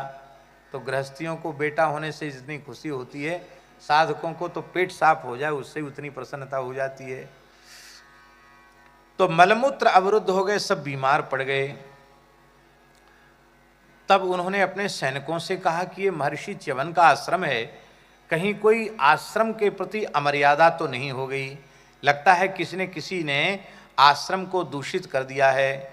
सुकन्या ने थरथर कांपते हुए कहा कि पिताजी, एक बामी को मैंने देखा और उस बामी में 2 ज्योति चमक रही थी, उसको मैंने कांटे से विद्ध किया, छिद्र किया, उसी समय वहाँ से रक्त निकलने लग गया और निश्चित ही वे महर्षि च्यवन ही होंगे।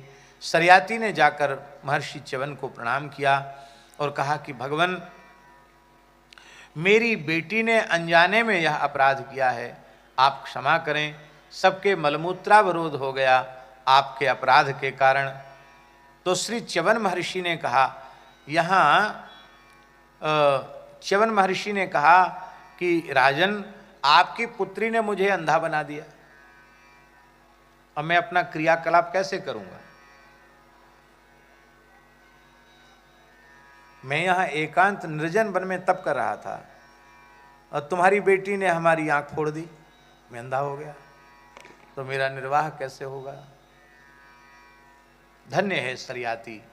सरयाती ने कहा, जिस कन्या ने आपका अपराध किया है वह कन्या ही जीवन पर्यंत आपकी सेवा करे।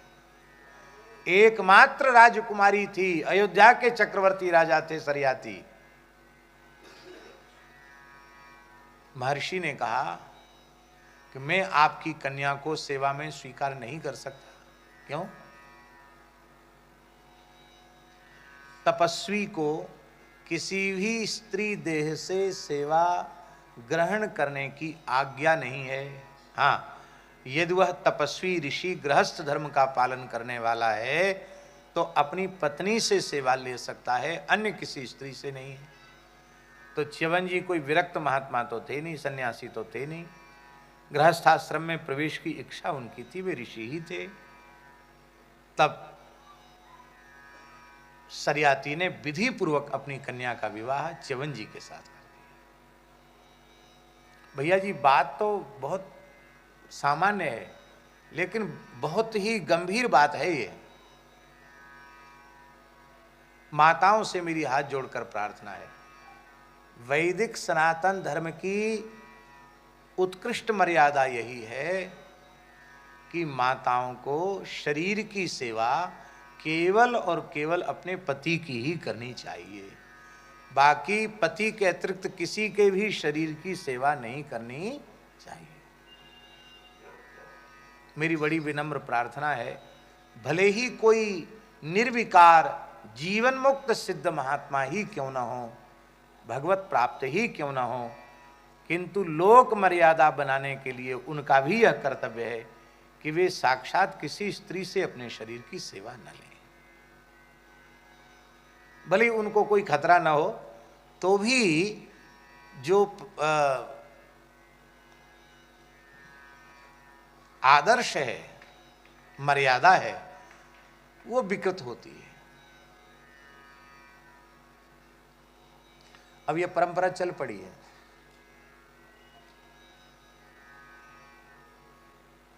बड़े महात्मा लोग, बड़े कथावाचक लोग, अरे हम तो गुरु हैं, तुम हमारी बेटी के समान, लो पांव दबाओ। भाई ये सब मत करो। विरक्तों को अपने स्थानों में स्त्रियों का संग्रह करना और साक्षात किसी स्त्री शरीर से किसी पुरुष का सेवा लेना, ये धर्म शास्त्र की मर्यादा के अनुकूल नहीं।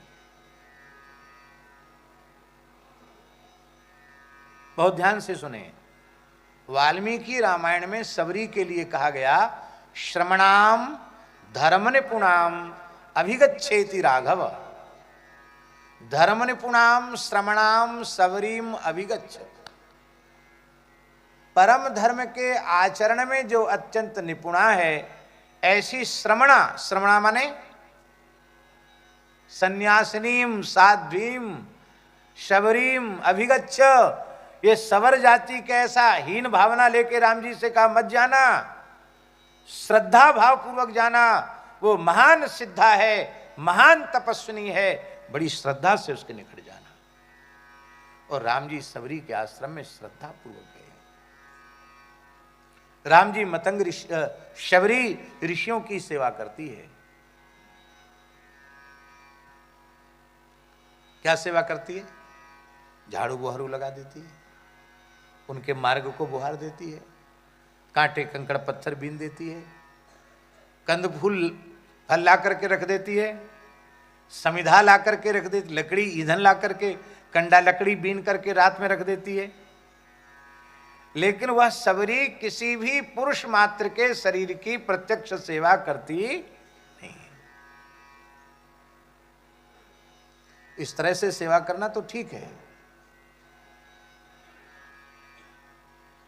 हाँ, सिद्धों की बात, हमारे पूज्य गुरुदेव पहाड़ी बाबा महाराज बड़े टकसाली, बड़े मर्यादा वाले महापुरुष थे।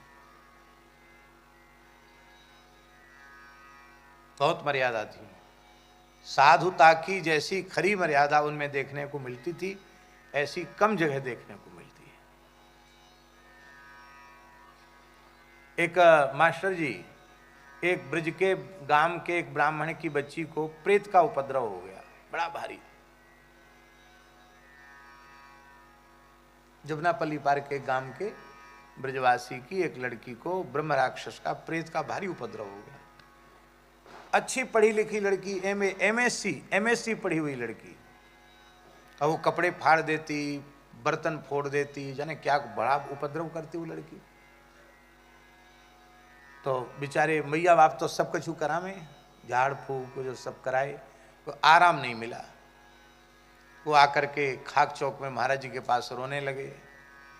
महाराज, हम तो ब्रजवासी ब्राह्मण हैं, गरीब तो वैसे ही हैं, सामान्य मध्यम वर्गीय, छोटी मोटी खेती है, और ये पढ़ी लिखी लड़की बावरी है गई है, इसको कुछ ऊपरी हवा बयार का चक्कर है, जगह जगह इलाज कराया, ठीक भई नहीं। अब बड़ी समस्या है, हमारी लाली को ब्याह कैसे होएगा। तो महाराज जी ने पूछा क्या दिखता, वो बेचारी कुछ नहीं बता पाई लड़की। पता नहीं उनके मन में क्या है, मेरी आंखों के सामने की बात है।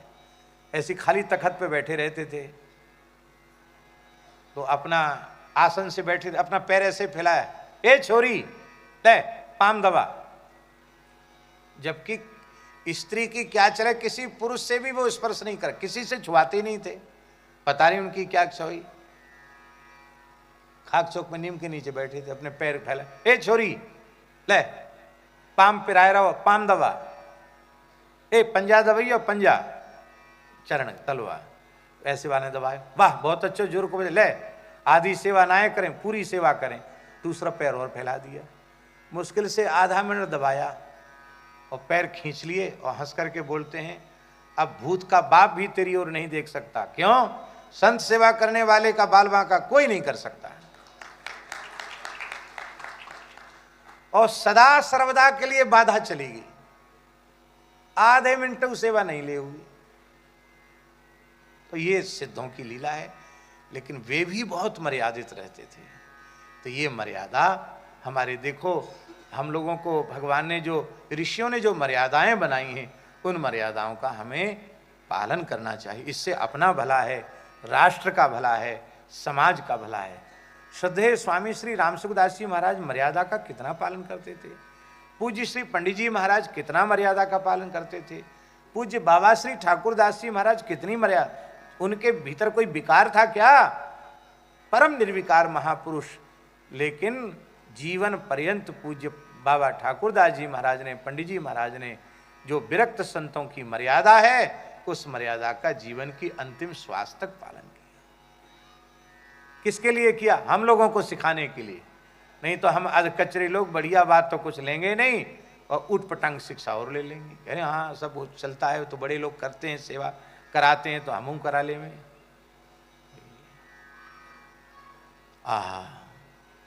तब आपने विवाह किया और कन्या को दे करके और वो चले गए सरियाती अयोध्या। लिखा है सुकन्या च्यवनम प्राप्य पतिम परम कोपनम। पति रूप में च्यवन को सुकन्या ने प्राप्त किया। और पति कैसे हैं? परम कोपनम, नाक पे गुस्सा धरे रहे, ऐसे में हर बात पे गुस्सा है जाए।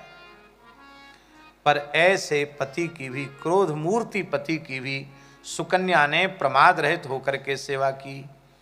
इतनी सेवा की कि महात्मा च्यवन का हृदय द्रवित हो गया। बोले देवी मैंने कठोर से कठोर परीक्षा ली, लेकिन जैसे तूने क्रोध को सर्वथा जीत लिया है, तू बड़ी विलक्षण क्षमाशीला है, मैं अत्यंत प्रसन्न हूं। तुम्हें क्या चाहिए, तुम्हारा क्या मनोरथ है, मांग लो। सुकन्या ने चरणों में प्रणाम किया कि आपकी प्रसन्नता ही मेरी उपलब्धि है। आप प्रसन्न हो गए, मेरा काम हो गया। बस मैं तो इसी बात से दुखी रहती हूँ कि आपकी दृष्टि फिर से आ जाए, आप खूब युवा हो जाएं, स्वस्थ हो जाएं, आप प्रसन्न रहें, बस यही मैं चाहती हूँ। मुस्कुरा करके च्यवन जी ने कहा अच्छा ठीक है, तेरा मनोरथ पूर्ण हो जाएगा। एक दिन नासत्यावाश्रमागतौ, नासत्य माने होता है श्री अश्विनी कुमार। अश्विनी कुमार आश्रम में आए।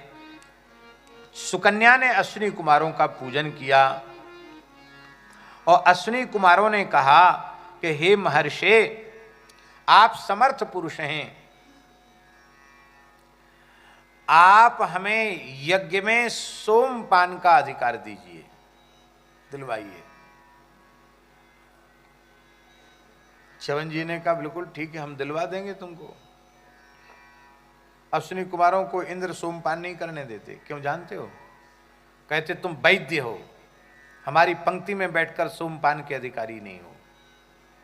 अरे भाई वो वैद्य कोई ऐसे वैद्य थोड़ी है अश्विनी कुमार कि मुर्दा को वेंटिलेटर पर रख दें और बिल बढ़ता रहे उठता रहे, ऐसे वैद्य तो है नहीं बेचारे।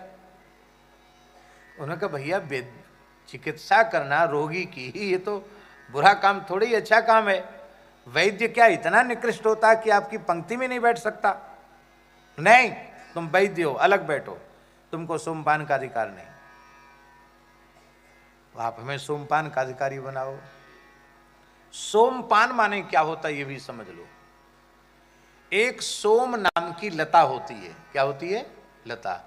वो सूर्य चंद्रमा जैसे शुक्ल पक्ष में, अभी शुक्ल पक्ष चल रहा है, तो शुक्ल पक्ष में वो लता बढ़ती है और फिर पूर्णिमा आने पर वो लता पुष्पित होती है।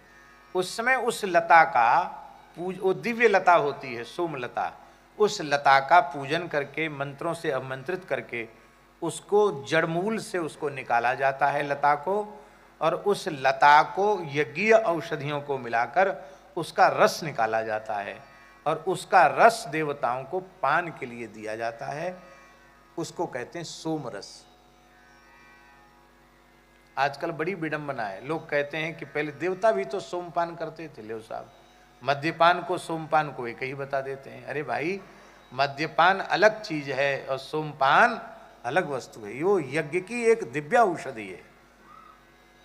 जानते हो सोमपान की महिमा क्या है?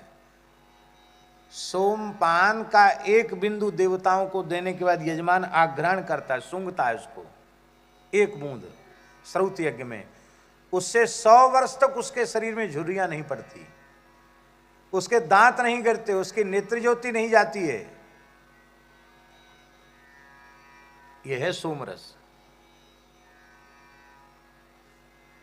तो उन्होंने कहा हम तुमको सोमरस का अधिकार दिला देंगे, आप हमको जवान बना दो, हमारी आंख की डॉक्टर हो, हमारा इलाज कर दो। बोले बिल्कुल ठीक। तब आपने दिव्य औषधियां डालकर अश्विनी कुमारों ने एक सरोवर तैयार किया और कहा इस सरोवर में स्नान करो, आपकी ज्योति भी आ जाएगी और आप शरीर भी आपका दिव्य हो जाएगा। च्यवनप्राश नहीं बनाया, हाँ, कि च्यवनप्राश चटा दिया हो और वो जवान हो गए हों। यद्यपि च्यवनप्राश भी आयुर्वेद की एक बहुत अच्छी औषधि है। सारी औषधियाँ ठीक ठीक मात्रा में और सही विधि से छोड़ी जाएं तो च्यवनप्राश एक बहुत उत्कृष्ट रसायन है। आंवला तो वैसे भी सर्वोत्तम रसायन है और च्यवनप्राश में अनेक औषधियों के योग के कारण च्यवनप्राश बहुत उत्तम चीज है और जहाँ प्रामाणिक रूप से मिलता है वो लेना चाहिए, कोई खराब चीज़ नहीं, बढ़िया चीज़ है च्यवनप्राश। पर हम तो केवल ये करें कि च्यवनप्राश नहीं चटाया, च्यवनप्राश तो औषधि का नाम है। एक सरोवर में गोता लगाया अश्विनी कुमारों ने च्यवन ऋषि के साथ, और जब गोता लगा के जल से बाहर निकले तो जितने सुंदर अश्विनी कुमार उतने ही सुंदरी, उतने ही सुंदर च्यवन ऋषि। अब तक तो 2 अश्विनी कुमार थे, अब 3 हो गए। अश्विनी कुमारों ने माला दे दी, बोली देवी अब तुम पहचानो इन 3 में से तुम्हारा पति कौन है, क्योंकि तीनों बिल्कुल एक जैसे। पहचानो 3 में से, हम 3 में से तुम्हारा पति कौन सा है। सुकन्या ने हाथ में माला ली और संकल्प किया, मैंने मन वाणी और कर्म से यदि पातिव्रत धर्म का, सती धर्म का पूर्ण निष्ठा से पालन किया हो, स्वप्न में भी मेरी वृत्ति मेरे पति महर्षि च्यवन को छोड़कर अन्यत्र कहीं न गई हो, ऐसा उत्कृष्ट सतीत्व यदि मुझ में प्रतिष्ठित हो तो मैं देवताओं में और अपने पति में फर्क समझ सकूं, भेद समझ सकूं। जैसे ही सुकन्या ने संकल्प किया, सती के संकल्प से दृष्टि दिव्य हो गई और उसने पहचान लिया कि देवता कौन है और मेरे पति कौन है। देवताओं के शरीर की छाया नहीं पड़ती है, देवताओं के पलक नहीं गिरते हैं, देवताओं के शरीर पर पड़ी हुई माला कुमलाती नहीं है। अब मनुष्य की छाया भी पड़ती है, मनुष्य के पैर धरती से स्पर्श होते हैं, मनुष्य की माला भी कुमला जाती है। तो पहचान लिया कि ये देवता हैं और ये मेरे पति हैं। तो पति को पहचान कर जैसी च्यवन जी को माला डाली, श्री अश्विनी कुमार प्रसन्न हो गए। अब प्रसन्न होकर उन्होंने वर दिया कि जो व्यक्ति भोजन करने के बाद, कुल्ला आचमन करने के बाद गीले हाथ से ये अंगुष्ठ और मध्य की 2 उंगली इनसे ऐसे जल का स्पर्श करेगा और कहेगा सुकन्यायै नमः, अश्विभ्याम नमः, च्यवनाय नमः, ऐसा कह करके ऐसे हाथ फेर लेगा, वो कभी अंधा नहीं होगा। मरते दम तक उसको दिखता रहेगा, उसकी दृष्टि नहीं जाएगी। 1 पैसे का खर्च नहीं है। कुल्ला करने के बाद गीले हाथ से ऐसे सुकन्यायै नमः, च्यवनाय नमः, अश्विभ्याम नमः। लिखा तस्य चक्षुर न हीयते, उसके चक्षु कभी नष्ट नहीं होते। भोजन के बाद 16 कुल्ला करना चाहिए। कितने कुल्ला? हम लोग आलस में नहीं करते हैं। लघु शंका के बाद 4 कुल्ला, दीर्घ शंका के बाद 8 कुल्ला, दातुन के बाद 12 कुल्ला और भोजन के बाद 16 कुल्ला। अरे भाई, भोजन में ऐसा कौन सा काम किया जो 16 कुल्ला करने की जरूरत है? अन्न का कोई न कोई सूक्ष्म कण कहीं न कहीं रह जाता है, उसी से दांतों में विकृति आती है। अब बढ़िया से 16 कुल्ला करेगा, बुढ़ापे तक दांत चकाचक रहेंगे। हम लोग जो कुछ आदि व्याधि से ग्रसित हो रहे हैं वो वैदिक धर्म की उपेक्षा करने के कारण ही। अब भोजन के बाद क्या करना चाहिए? कुल्ला करे, लवशंका जरूर जाना चाहिए भोजन के बाद। हाँ, हम नहीं करें, पोथी में लिखा है भोजन के बाद 16 कुल्ला करे, फिर लवशंका जाए, लवशंका जाकर फिर कुल्ला करे, न लगी हो तो भी जाए। आयुर्वेद वाले तो कहते प्रोस्टेट की समस्या नहीं होती, भोजन के बाद नियम से लवशंका जाए। स्नान के पूर्व और भोजन के पश्चात लवशंका अवश्य जाना चाहिए।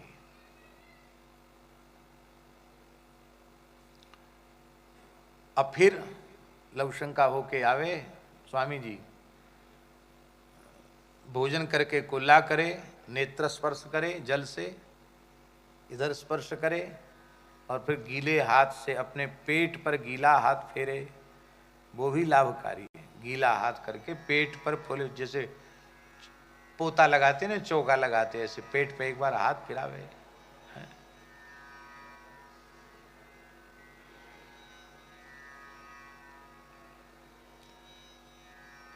आतापि भक्षितो येन बातापि च निपातितः समुद्रः शोषितो येन सो गस्त्यः मे प्रसीदतु।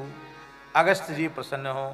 अगस्त्यम कुंभकर्णं च शनिं च बडवानलम आहार परिपाकाय भीमम पंचमम च स्मरेत। इन 5 का स्मरण करके पेट पे हाथ फिराने से भोजन ठीक से पच जाता है, अपच नहीं होती है।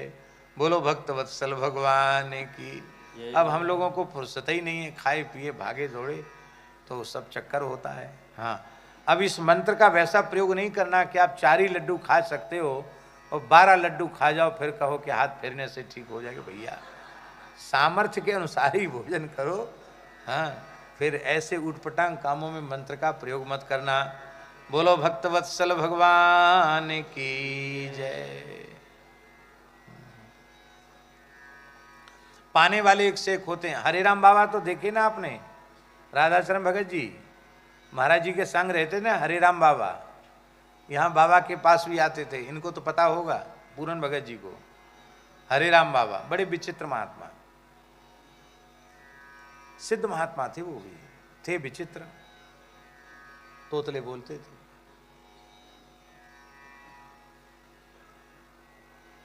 बड़े बाजार में एक ब्रजवासी बनिया ने न्योतो कियो, रबड़ी और पूड़ी साग, बढ़िया रबड़ी, लच्छेदार रबड़ी। और महाराज जी लक्ष्मण मंदिर में रहते, हरे राम बाबा, महाराज जी, पुजारी जी सब गए न्योते में। तो बाबा भीतर देख के आए कि कहा रसोई में बनाऊं। तो आते महाराज जी बोले क्या हो गया बाबा? अरे डाढ़ बहुत जोर की दर्द कर रही है। महाराज जी तो समझ गए इनकी पहले दर्द नहीं कर रही थी, अभी अभी रसोई में कुछ देख के आए। तो बोले फिर क्या करोगे? बोले मैं कुछ चबा ही नहीं सकता हूँ, खा ही नहीं सकता हूँ, बिल्कुल नहीं चबा सकता हूँ। तो महाराज जी ने भगत को बुलाया, बोले भाई देखो ये तो कुछ चबा नहीं। अरे महाराज सिद्ध महात्मा बिना खाए चले जाएंगे, तो जो इनके लायक हो इनको खिला दो, पहले हम लोग पीछे पालेंगे। कहा ठीक है। तो भगोनी भर रबड़ी अकेले खाए के चले गए। अब महाराज जी से हंस के बोले हमारी डाढ़ का दर्द तो चला गया, अब पूड़ी साग खाओ। रबड़ी तो हमने खाई ली, अब पूड़ी साग खाओ। चले गए। ऐसे विनोदी महात्मा थे। वो अपने पिताजी की सुनाते थे, उनके पिताजी भी ऐसे बड़े खुराक वाले थे, बड़े तगड़े थे। तो वो अब उनके पिताजी अपनी ससुराल में गए। बड़ी बढ़िया बात सुनो, आपको आनंद आएगा, सच्ची घटना है। पिताजी ससुराल में गए तो उनकी सासू माँ घी परोसने आई। पुराने जमाने में जमाई को सास घी परोस के जिमाती थी, खूब घी खाए हमारा जमाई। तो ऐसे गंगा सागर लेके उसमें बढ़िया कड़काया हुआ घी भरा, घी परोस के आई। तो बड़े अमीर परिवार की घटना है, अच्छे संपन्न लोग थे। तो चांदी का इतना बड़ा गिलास था, आधा किलो का गिलास, उसमें पानी भरा था, उसको उन्होंने फेंक दिया। बोले क्या दाल भात में डाल रही हो माता जी, इसमें डालो गिलास में। पानी फेंक दिया, पूरा आधा सेर घी भरवा लिया और 2-4 ग्रास महाप्रसाद खाए, गट गट पी गए। फिर वो थोड़ी देर में फिर आई, बोले कंवर साहब और ले, कहाँ खा लिए गिलास। भोजन भी खूब तृप्त होके कर गए और 1.5 किलो घी पी गए। कितना? आधा आधा सेर का गिलास 3 बार पी जाओगे तो 1.5 सेर हो गया कि नहीं? 1.5 लीटर घी पी गए। और सास ने कह दी कि कंवर साहब घी तो आप 1.5 लीटर पी गए, कोई बात ना है, पर खाली घी पीते हो कि कुछ काम भी करना जानते हो, कुछ कर्तव्य दिखाना भी जानते हो? तो बोले हम कर्तव्य दिखाने थोड़ी आए, हम तो घी पीने आए। कह के चले गए। तो इधर घर था और बीच में रोड था, उधर एक और घर था। तो पुरुष वर्ग के लोग उधर रहते थे, इधर माताएं और कुछ बड़े बूढ़े रहते थे। ऐसे नोहरा जैसे होता ना जिसमें गैया वैया बंधे, वैसे वहां रहे। जमाई साहब की वहां व्यवस्था थी। तो एक बहुत विशाल पत्थर शिला, ये बड़ौदा क्षेत्र की घटना है, बहुत बड़ी चट्टान पत्थर की, जो 10, 20, 50 आदमी उठा के न रख सकें, उस चट्टान को उन्होंने उठाया और वो जो घर था ससुर जी वाला, उस घर के दरवाजे पे बढ़िया से फिक्स कर दिया। क्योंकि सास ने कहा था कि खाली घी पीना जानते हो कि कुछ कर्तव्य दिखाना जानते हो? तो कर्तव्य दिखाना था। अब घर में सवेरे से लोग, रास्ता बंद, एक ही दरवाजा, निकले कहां से? पूरा गांव इकट्ठा हो गया और वो दातुन करते रहे, तमाशा देखते रहे। गांव वाले उस फिक्स पत्थर को हिला नहीं पाए और सब कहें कि किया किसने, इतना बड़ा पत्थर किसने उठा के रखा? तो अंत में हटो, है गई तुम्हारी, देख ली हमने तुम्हारी ताकत। और उन्होंने ऐसे किया एक पैर की एड़ी से, तो पत्थर ऐसे हुआ, उन्हीं की तरफ गिरा। तो फट से उन्होंने ऐसे उसको रोक लिया और उसको एक झटके में उठा लिया, इतनी विशाल शिला को। और उठा करके जैसे कोई इसी कांख में ले लेने, ऐसे घसीटते भाई, बोले कहाँ रख दें? गांव के बाहर रख दें कि कोस भर दूर रख के आवे? कहाँ रख के आवे?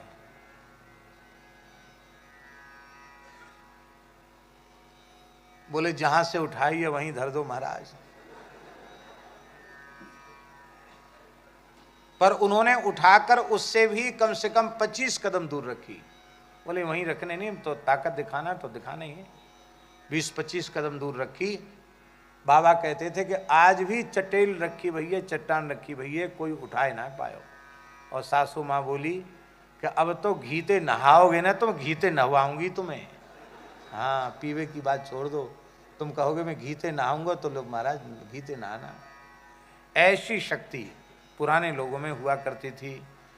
तो भोज्य भोजन शक्तिश्च नाल्पस्य तपसः फलम, भोज्य पदार्थ पर्याप्त मात्रा में उपलब्ध हों और उन्हें पचाने की शक्ति हो। शास्त्रों में लिखा है ये कम तपस्या का पुण्य नहीं है, ये बड़ी तपस्या वालों को ऐसा मिलता है। तो च्यवन जी महाराज तो युवा हो गए। अब उन्होंने कहा कि अब हमें सोमपान का अधिकार दिलाओ। बोले भाई कोई जजमान चेते यज्ञ हो तब ना तुमको बुलाएंगे हम सोमपान के लिए, हम बुला लेंगे तुमको। अश्विनी कुमार प्रणाम करके चले गए। महर्षि च्यवन ने अपने योग बल से एक मणियों से जटित दिव्य भवन प्रकट कर दिया और उस भवन में वे सुकन्या के साथ निवास करने लगे। अनेक दास दासी प्रकट कर, संकल्प से ही प्रकट कर दिए। देवताओं को जो भोग दुर्लभ हैं वो भोग उन्होंने वहां प्रकट कर दिए। शरियाती के मन में आया मैं अपनी बेटी का हालचाल लेके आऊं। तो शरियाती अयोध्या से आए। उन्होंने क्या देखा कि मणियों से जटित स्वर्ण में महल है, बड़ा भारी वैभव है और एक सुंदर सभागार है। उस सभागार में मखमली गद्दे बिछे हुए हैं और उसमें बढ़िया चौसर मणियों के जड़े हुए पासे हैं और एक सुंदर देवता को भी अपने सौंदर्य से लज्जित करने वाला 25 वर्ष का एक सुंदर युवक और उनकी बेटी सुकन्या के साथ चौसर खेल रहा है। सुकन्या ने देखा कि मेरे पिताजी आए हैं, तो वह चौसर खेलना छोड़कर तत्काल उठी और उसने अपने पिता को प्रणाम किया। सरियाती पीछे हट गए। हे दुष्टे, तू मेरा स्पर्श मत कर, तूने पवित्र मनुवंश की कीर्ति को कलंकित कर दिया। मैंने तेरा विवाह एक वृद्ध महर्षि च्यवन के साथ किया था, उन ऋषि को तो तूने पता नहीं कहां छोड़ दिया, और इस देवता के साथ तूने अपना विवाह कर लिया है, तूने मनुवंश को कलंकित कर दिया। यह सुनते ही सुकन्या ने अपने कान बंद कर लिए और कहा, पिताजी, मैं यदि आपकी बेटी हूं तो आप अपनी बेटी पर इतना भी विश्वास नहीं कर सकते कि आपकी बेटी स्वप्न में भी क्या कुमार्ग पर जा सकती है? यह है हमारे पूर्वजों का इतिहास। हमारे लोग ऐसे होते थे, पुत्र या पुत्री, वो जब हम आपके बेटा हैं, आपकी बेटी हैं, तो हम कुमार्ग में कैसे जा सकते हैं? ये देवता नहीं है, ये आपके जमाई राजा हैं। ये सारी घटना सुनाई, और ये महल जो है इन्होंने अपने योग बल से प्रकट किया है। पिताजी बुरा मत मानना, आप चक्रवर्ती सम्राट हो, 7 सप्तद्वीपवती पृथ्वी के एक छत्र सम्राट हो, पर आपके यहाँ वो आनंद नहीं है जो आनंद इनके यहाँ है। महाराज, ऐसे भोग तो देवताओं को दुर्लभ हैं। तब आपने च्यवन जी को प्रणाम किया, कहा, महाराज, आप ऋषियों की महिमा तो अद्भुत है, अब अयोध्या जी चलो। बेटी जमाई, अब अयोध्या जी चलो। बोले, अयोध्या जी तो चलेंगे, पर हम लोग ऋषि हैं, ऐसे नहीं जाते, फालतू नहीं कि इधर से उधर घूमने चले गए। कुछ कथा हो, उत्सव हो, भोज भंडारा हो, तब जाएंगे, ऐसे थोड़ी जाएंगे। यज्ञ कराओ तो आएंगे। बोले, तब ठीक है। शरियाती वेदों के बड़े विद्वान थे, उन्होंने विशाल यज्ञ की रचना कर दी, और उस यज्ञ में श्री च्यवन जी को सुकन्या जी के सहित बुलाया। और जैसे ही सुकन्या जी को, च्यवन जी को वहाँ बुलाया, और सोमेन याजयन वीरम ग्रहम सोमस्य चागृहीत असोम असोमपोरप्यसुनोश्च्यवनस च्यवनस्वेन तेजसा। महर्षि च्यवन ने सोम यज्ञ का अनुष्ठान कराया, और सोमपान के अधिकारी न होने पर भी सोमपान के लिए श्री अश्विनी कुमारों का आवाहन किया। इतना देखते ही इंद्र कुपित हो गए। इंद्र ने कहा कि ये देव वैद्य हैं, चिकित्सक हैं, ये सोमपान के अधिकारी नहीं हैं, आपने इनको कैसे सोमपान के लिए आमंत्रित किया है? च्यवन जी बोले, तुम यज्ञाचार्य नहीं हो, हमें यज्ञाचार्य, तुम्हारी नहीं चलेगी, तुम देवता हो, पूजा ले हो, जाओ। आचार्य हम हैं, यज्ञ में आचार्य का ही अनुशासन होता है। तुम इन्हें पात्र नहीं मानते हो, पर मैं पात्र मानता हूं, मैं इन्हें सोमपान कराऊंगा। कहते ना, तुम्हें जो करने हो सो कर लो, हम तो यही करेंगे। च्यवन जी ने चैलेंज दे दिया। इंद्र क्रोध से भर गए, उन्होंने वज्र उठाया च्यवन जी का वध करने के लिए। तो च्यवन जी ने कहा, हूं। जैसे हूं शब्द का उच्चारण किया, इंद्र वज्र के सहित जड़ हो गए, हिले नहीं, डुले नहीं, पत्थर की मूर्ति जैसे बन के रह गए। अब तो इंद्र की समझ में आ गया। लेकिन यही बात पूरी नहीं हुई, आपने तुरंत आहुति ली और दक्षिणाग्नि में आहुति देकर के संकल्प किया, इंद्र को मारने वाला असुर पैदा हो जाए। जैसे ही उन्होंने आहुति दी, च्यवन जी ने, एक भयंकर असुर उत्पन्न हो गया। उस असुर का नाम हुआ मदासुर। क्या नाम था उसका? मदासुर। महाभारत में उसका वर्णन है। मदासुर उत्पन्न हो गया। महाभारत में तो लिखा कि वो असुर इतना बड़ा था कि उसका एक जबड़ा तो धरती छू रहा था, एक जबड़ा स्वर्ग छू रहा था। उसके एक एक दांत 100-100 योजन के थे, ऊंचे, 1200 किलोमीटर ऊंचे दांत थे उसके। बड़ा विकराल दैत्य। उसने कहा, किस लिए बुलाया मुझे, आज्ञा दीजिए। च्यवन जी ने कहा, खा जा इस दुष्ट इंद्र को। अब तो इंद्र बेचारे क्या करें, न हिल नहीं सकते, डुल नहीं सकते, सब शक्ति जैसी आराम। तब इंद्र ने मन ही मन महर्षि च्यवन की शरण ग्रहण की। देवताओं ने कहा महाराज ये थर थर कांप रहे हैं, इन पर कृपा करो, क्षमा करो।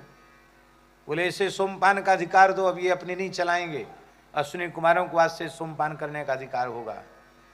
इंद्र बोले महाराज जो कहोगे सो ही होगा, अब हमारी नहीं चलेगी, हमने तो अपनी चला के देख ली, हमारी नहीं चलेगी, आपकी चलेगी। मदासुर बोला मैं भूखा हूं, मैं क्या खाऊंगा, मेरी व्यवस्था करो।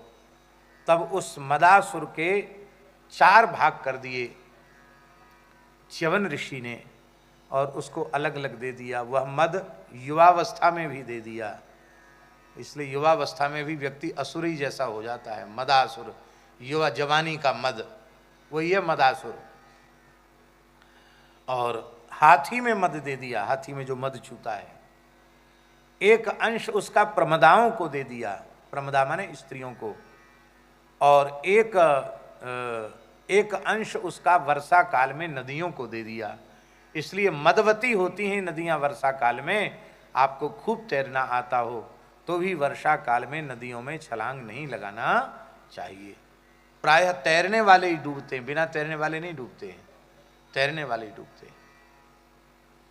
अब तो हम नहीं लगा सकते, लेकिन हमने ऐसा अपराध पहले किया है। भादों की चढ़ी हुई जमुना जी, लंबा चौड़ा जमुना जी का पाट, और पल्ली पार श्री देवराहा बाबा विराजते थे। हमारा मन हुआ कि तैर के जाएं, देवराहा बाबा का दर्शन करके आए। भादों की जमुना जी, कूद गए। कूदे तो यहाँ, और देवराहा बाबा तो दूर है ना, तो बहते बहते बहते बहते बहते बहते फिर वहाँ पल्ली पार पहुँचे। और बीच में एक ऐसी विचित्र घटना घटी कि आपको सहसा विश्वास न हो। बड़े बड़े कछुआ, कम से कम गिनती नहीं गिनी हमने, 50-60 तो जरूर होंगे, चारों ओर से कछुओं ने घेर लिया। इतने बड़े बड़े मुंह निकाल के सू सू सू करके कछुओं ने घेर लिया। हमने सोचा कि आज तो ये बाल भोग करेंगे कछुआ, अब मानेंगे नहीं, अब तो अंतिम क्षण है ये मेरा, ऐसा मन में आया। तो क्या करें, अंतिम क्षण में भगवान का स्मरण करना चाहिए, हरिशरणम करने लगे। और दूसरे ही क्षण हमारे मन में एक भाव आया। देखो भाव की कितनी महिमा है, ये हम आपको निवेदन कर रहे हैं। हमारे मन में भाव आया कि श्री यमुना जी के पुत्र हैं ये सब, यमुना जी के गर्भ में पैदा हुए हैं, वहीं खेल रहे हैं, और हम भी यमुना जी के गर्भ में खेल रहे हैं। तो हमारे ये भाई हैं, ये कछुआ जो है ना, ये हमारे भाई हैं। तो ये तो प्यार करने आ रहे हैं, ये काटेंगे क्यों, खाएंगे क्यों? क्योंकि जब हम भी यमुना जी की गोद में खेल रहे हैं तो हम भी यमुना जी के पुत्र हुए, उनके गर्भ में खेल रहे हैं, और ये भी यमुना जी के गर्भ में खेल रहे हैं, ये भला हमको क्यों काटेंगे? ऐसी बात मन में आई। मन में आते ही वे सब कछुआ जय सिया राम डूब गए, उनके आक्रमण से हम बच गए। पल्ली पार पहुंचे, एकदम दम फूल गया था। थोड़ी देर तट पे पड़े रहे, भाई बड़ा खतरे का काम, बहुत लंबा पाठ था गंगा जमुना जी का। पल्ली पार गए तो श्री देवराहा बाबा ने कहा ऐसा दुस्साहस नहीं करना चाहिए, भगवान को प्रणाम करो। अब कैसे जाओगे बचवा, कैसे जाओगे पल्ली पार? हमने कि अब तो हम यहीं रहेंगे, उधर नहीं जा पाएंगे। तब उन्होंने एक नौका वाले को बुलाकर नौका में बिठवाकर हमको दिया, भेजा, और हमको और देखो विचित्र बात ये थी, वो हम जो अचला पहने थे वो जमुना जी में बह गया, खाली लंगोटी बची थी शरीर पर, कुछ नहीं था, लंगोटी थी शरीर पर, अचला तो बह गया जमुना जी में। तो बाबा ने लंगोटी का लिए भी कपड़ा दिया, नया अचला दिया, नया ओढ़ने के लिए दिया देवराहा बाबा ने, और नौका वाले को कहा कि इनको भेज के आओ। तो नौका से पल्ली पार गए। तो फिर बाद में ये घटना हमने महाराज जी को भी सुनाई, खूब मखाना दिया उन्होंने हमको पोटरी बांध के। तो महाराज जी ने कहा ऐसा दुस्साहस नहीं करना चाहिए। तो ये मद, वर्षा काल में नदियां मदवती होती हैं, इसलिए उनमें प्रवेश करना वर्जित है। तो इस प्रकार से उसका विभाजन किया गया। अश्विनी कुमारों को सोमपान का अधिकार दिया। शर्याति के 3 पुत्र थे, उत्तान, बरही, आनर्त, भूरिषेण। आनर्त से रेवत हुए। इन रेवत ने समुद्र के भीतर कुशस्थली नाम की नगरी बसाई और आनर्त ने जिस प्रदेश को बसाया उस देश का नाम हुआ आनर्त। ये आनर्त जो है शर्याति के ही पुत्र थे, मध्यम पुत्र थे आनर्त। ये भी बड़े विलक्षण थे। शर्याति ने अपने तीनों पुत्रों को बुलाकर पूछा। बड़े को बुलाकर पूछा, उत्तान बरही को, कि तुम किसका दिया खाते हो? बोले पिताजी आप राजा हैं, आपका दिया खाते हैं। बोले बिल्कुल ठीक। छोटे को पूछा, भूरिषेण को, तुम किसका दिया खाते हो, भोगते हो? बोले हम तो पिताजी आपका दिया ही खाते हैं, आपका दिया ही भोगते हैं। आनर्त बड़े भगवत भक्त थे। उनसे पूछा, बेटा तुम बताओ तुम किसका दिया खाते हो, किसका दिया भोगते हो? आनर्त बोले कि हम किसी मनुष्य देवी देवता का दिया न भोगते हैं न खाते हैं, हम भगवान का दिया खाते हैं, भगवान का दिया भोगते हैं, क्योंकि विश्वंभर भगवान ही हो सकते हैं, मनुष्य नहीं हो सकता। पिताजी बहुत नाराज हो गए। बोले बड़ा भारी ब्रह्मज्ञानी बनता है, खाता पीता सब हमारा है और बातें बड़ी बड़ी ब्रह्मज्ञान की कर रहा है, तो मैं तुम्हें अपने राज्य से बहिष्कृत करता हूं। तो मेरी भूमि में निवास करने का अधिकारी नहीं हो, क्योंकि सब भूमि मेरी है। तब आप समुद्र में खड़े हो गए। समुद्र में खड़े होकर भगवान नारायण की आपने उपासना की। उस समय भगवान ने प्रसन्न होकर के समुद्र को आज्ञा दी कि इस महान भक्त को रहने के लिए स्थल प्रदान करो। तो समुद्र ने भूमि खाली करके दी। वो आनर्त प्रदेश हुआ। इसी आनर्त प्रदेश में ही द्वारिका बसाया गया। ये आनर्त इतने बड़े भगवान के भक्त थे। इन आनर्त के ही पुत्र रेवत हुए। रेवत ने समुद्र के भीतर कुशस्थली नाम की नगरी बसाई और इन्हीं रेवत ने अपनी पोती रेवती का विवाह बलदेव जी के साथ किया और कुशस्थली को दहेज के रूप में दे दिया। द्वारिकाधीश भगवान श्री कृष्ण जरूर हैं, पर उनकी भूमि के मालिक वे नहीं हैं। भूमि स्वामी दाऊ जी हैं, क्योंकि दाऊ जी को मिली है वो जगह उनके ससुर जी के द्वारा, उनके ददिया ससुर के द्वारा दहेज में दाऊ जी को मिली है। तो जिसकी भूमि होती है मालिक तो वही होता कि नहीं, इसलिए दाऊ दादा मालिक हैं। भैया द्वारिका में लोग जाके द्वारकाधीश का दर्शन करके चले आते, दाऊ जी का नहीं करते। इसलिए भैया राजा तो वही हैं, दाऊ जी का दर्शन करके जरूर आना चाहिए। मंदिर में ही हैं दाऊ दादा। और दाऊ जी का लावण्य भी बड़ा अद्भुत है, अद्भुत है। इन रेवत महाराज के 100 पुत्र थे। उनमें सबसे बड़े ककुदमी थे। ककुदमी अपनी कन्या रेवती को लेकर ब्रह्मा जी के पास गए और श्री ब्रह्मा जी के यहाँ संकीर्तन हो रहा था, गाने बजाने की धूम मची हुई थी। तो वो बैठ गए कि जब संकीर्तन पूरा हो जाएगा तब हम पूछेंगे। जब संकीर्तन पूरा हुआ तो ब्रह्मा जी से उन्होंने पूछा, तो ब्रह्मा जी हंसने लगे। ब्रह्मा जी ने कहा, आपने कहा कि आपने मेरी बेटी के योग्य वर की रचना की है सृष्टि में कि नहीं? ब्रह्मा जी बोले, अहो राजन निरुद्धास्ते काले ने हृदय कृता तत्पुत्र पौत्र नप्त्रीणाम गोत्राणि चन शृण्वहे। तुमने जिन लोगों के लिए अपनी बेटी का विचार किया था कि इसको देंगे, इसको देंगे, इसको देंगे, उनके कुल गोत्र भी अब नहीं बचे हैं धरती पर। जब तुम आए थे तब प्रथम चतुर्युगी का सतयुग था और अब लौट के जाओगे तो 28वीं चतुर्युगी का द्वापर होगा। कुछ नहीं बचा है। लाखों करोड़ों साल बीत गए। महाराज इतना कैसे हो गया? बोले धरती के समय में और ब्रह्मलोक के समय में बहुत अंतर है।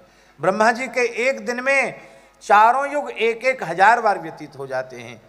तो ब्रह्मा जी के नारायण लोक का काल बहुत विलक्षण है।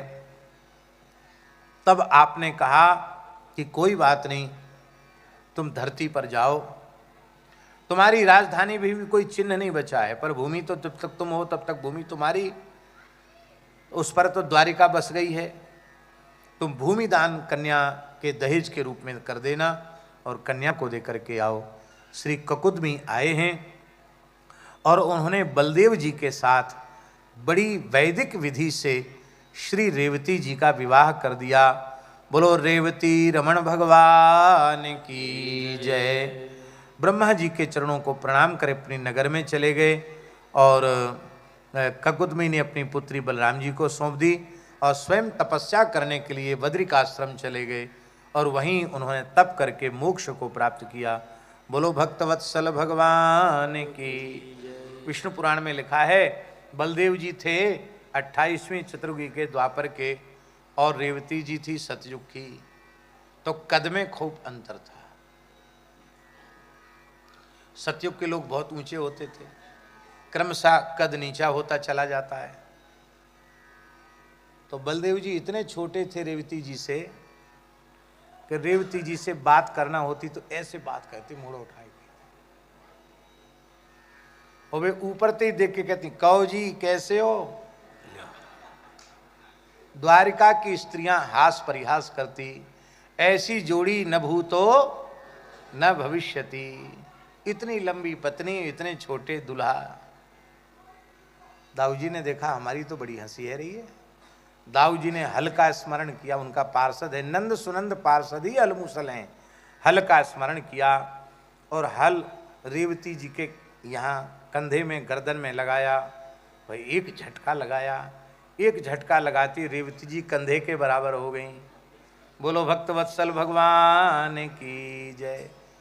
नाप की हो गई रेवती जी, पर आप लोग इस कथा को सुन के इसका प्रयोग मत करना।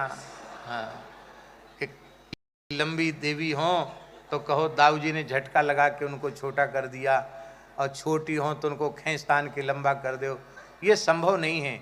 दाऊ जी परमात्मा हैं, सत्य संकल्प हैं, उन्होंने जो संकल्प किया उनके संकल्प से हो गया। दाऊ जी मर्यादा के देवता हैं, रेवती जी कहीं दाऊ जी के बिल्कुल साथ नहीं हैं, एक मंदिर में रहकर भी अलग मर्यादा में हाथ जोड़ करके खड़ी हैं। दाऊ जी में हम लोग जाते दर्शन करने बलदेव जी में, तो दाऊ जी का सामने से दर्शन होता।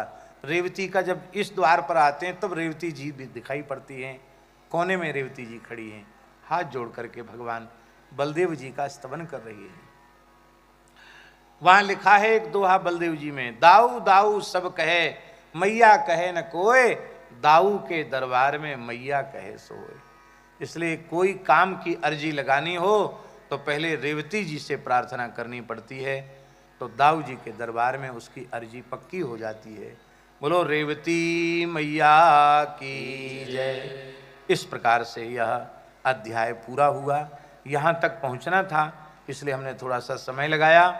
अब कल नाभाग की कथा है जो बड़ी अद्भुत कथा है, पितृभक्त, और कल से अम्बरीश चरित्र शुरू हो जाएगा। अम्बरीश जी का बड़ा अद्भुत चरित्र। जय जय श्री राधे। एक सुंदर पद पतंजलि वाली माता जी ने, देवमयी माता जी ने लिखा, तो ये श्री ठाकुर जी की बड़ी कृपा है। रेवासा दर्शन से उनको भाव जगा और उन्होंने उसे लिपिबद्ध किया। तो हम आरती के संकीर्तन में इसी का, और फिर आरती आप कर लेंगे।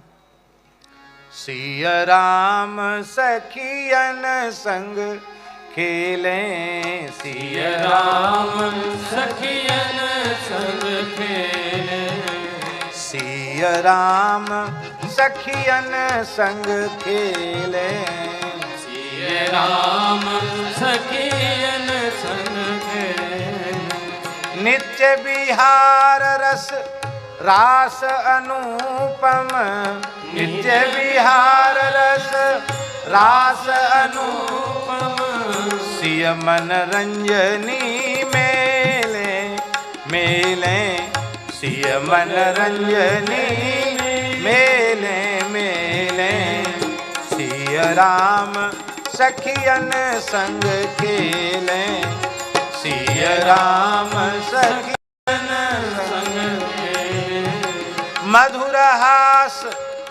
प्रहास मृदुता में, मधुर हास प्रहास मधुरता में, कल केली प्रकेली केले, कल केली प्रकेली केले।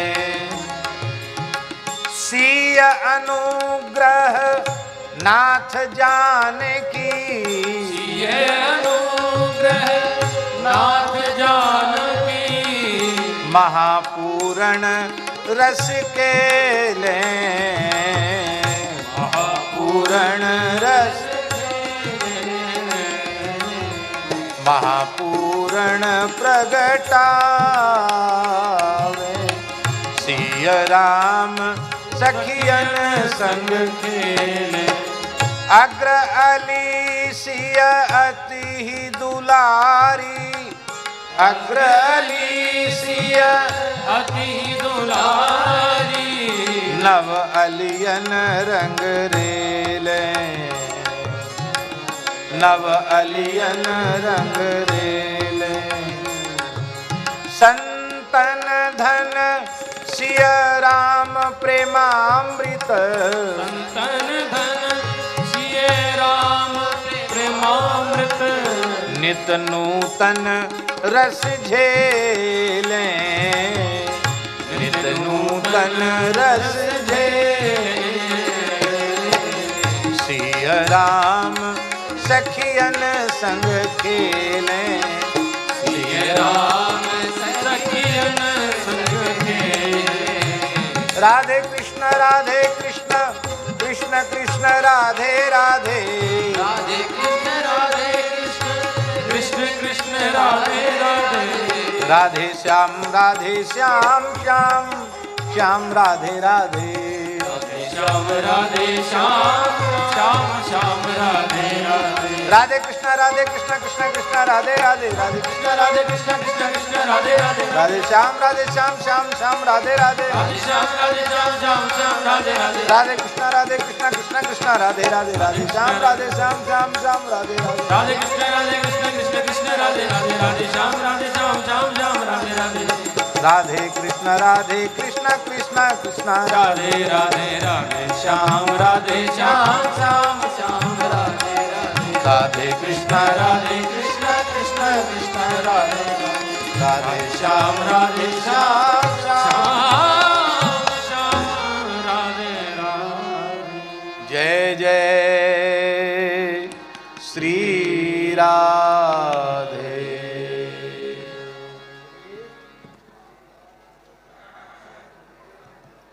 रत्नेश्वर्यै नमः, ज्वालामालिन्यै नमः, गन्धाक्षतपुष्पाणि समर्पयामि। आदित्यति पावन पुराण की धर्म भक्ति ज्ञान काल की। महापुराण भागवत सुख मुख विगलित है कल्प परमानंद सुभारस में आरती आरती पावन पुराण कलिमल मथन पावन वाणी जन्म मृत्यु भव भय हारिणी सेवक सतत सकल सुखकारिणी, हरि हरि चैतन्य की। आरती पावन पुराण विषय विलास विमोह नाशिनी विमल विराज विवेक विकासिनी भगवत तत्व रहस्य प्रकाश परम ज्योति परमात्म ज्ञान की। आरती अति पावन पुराण की। परमानुष मुनि उल्लासी रसिक हृदय रस विलास विलास, मुक्ति मुक्ति तेरे सुभाष कथा आरती अति पावन आरती अति पावन।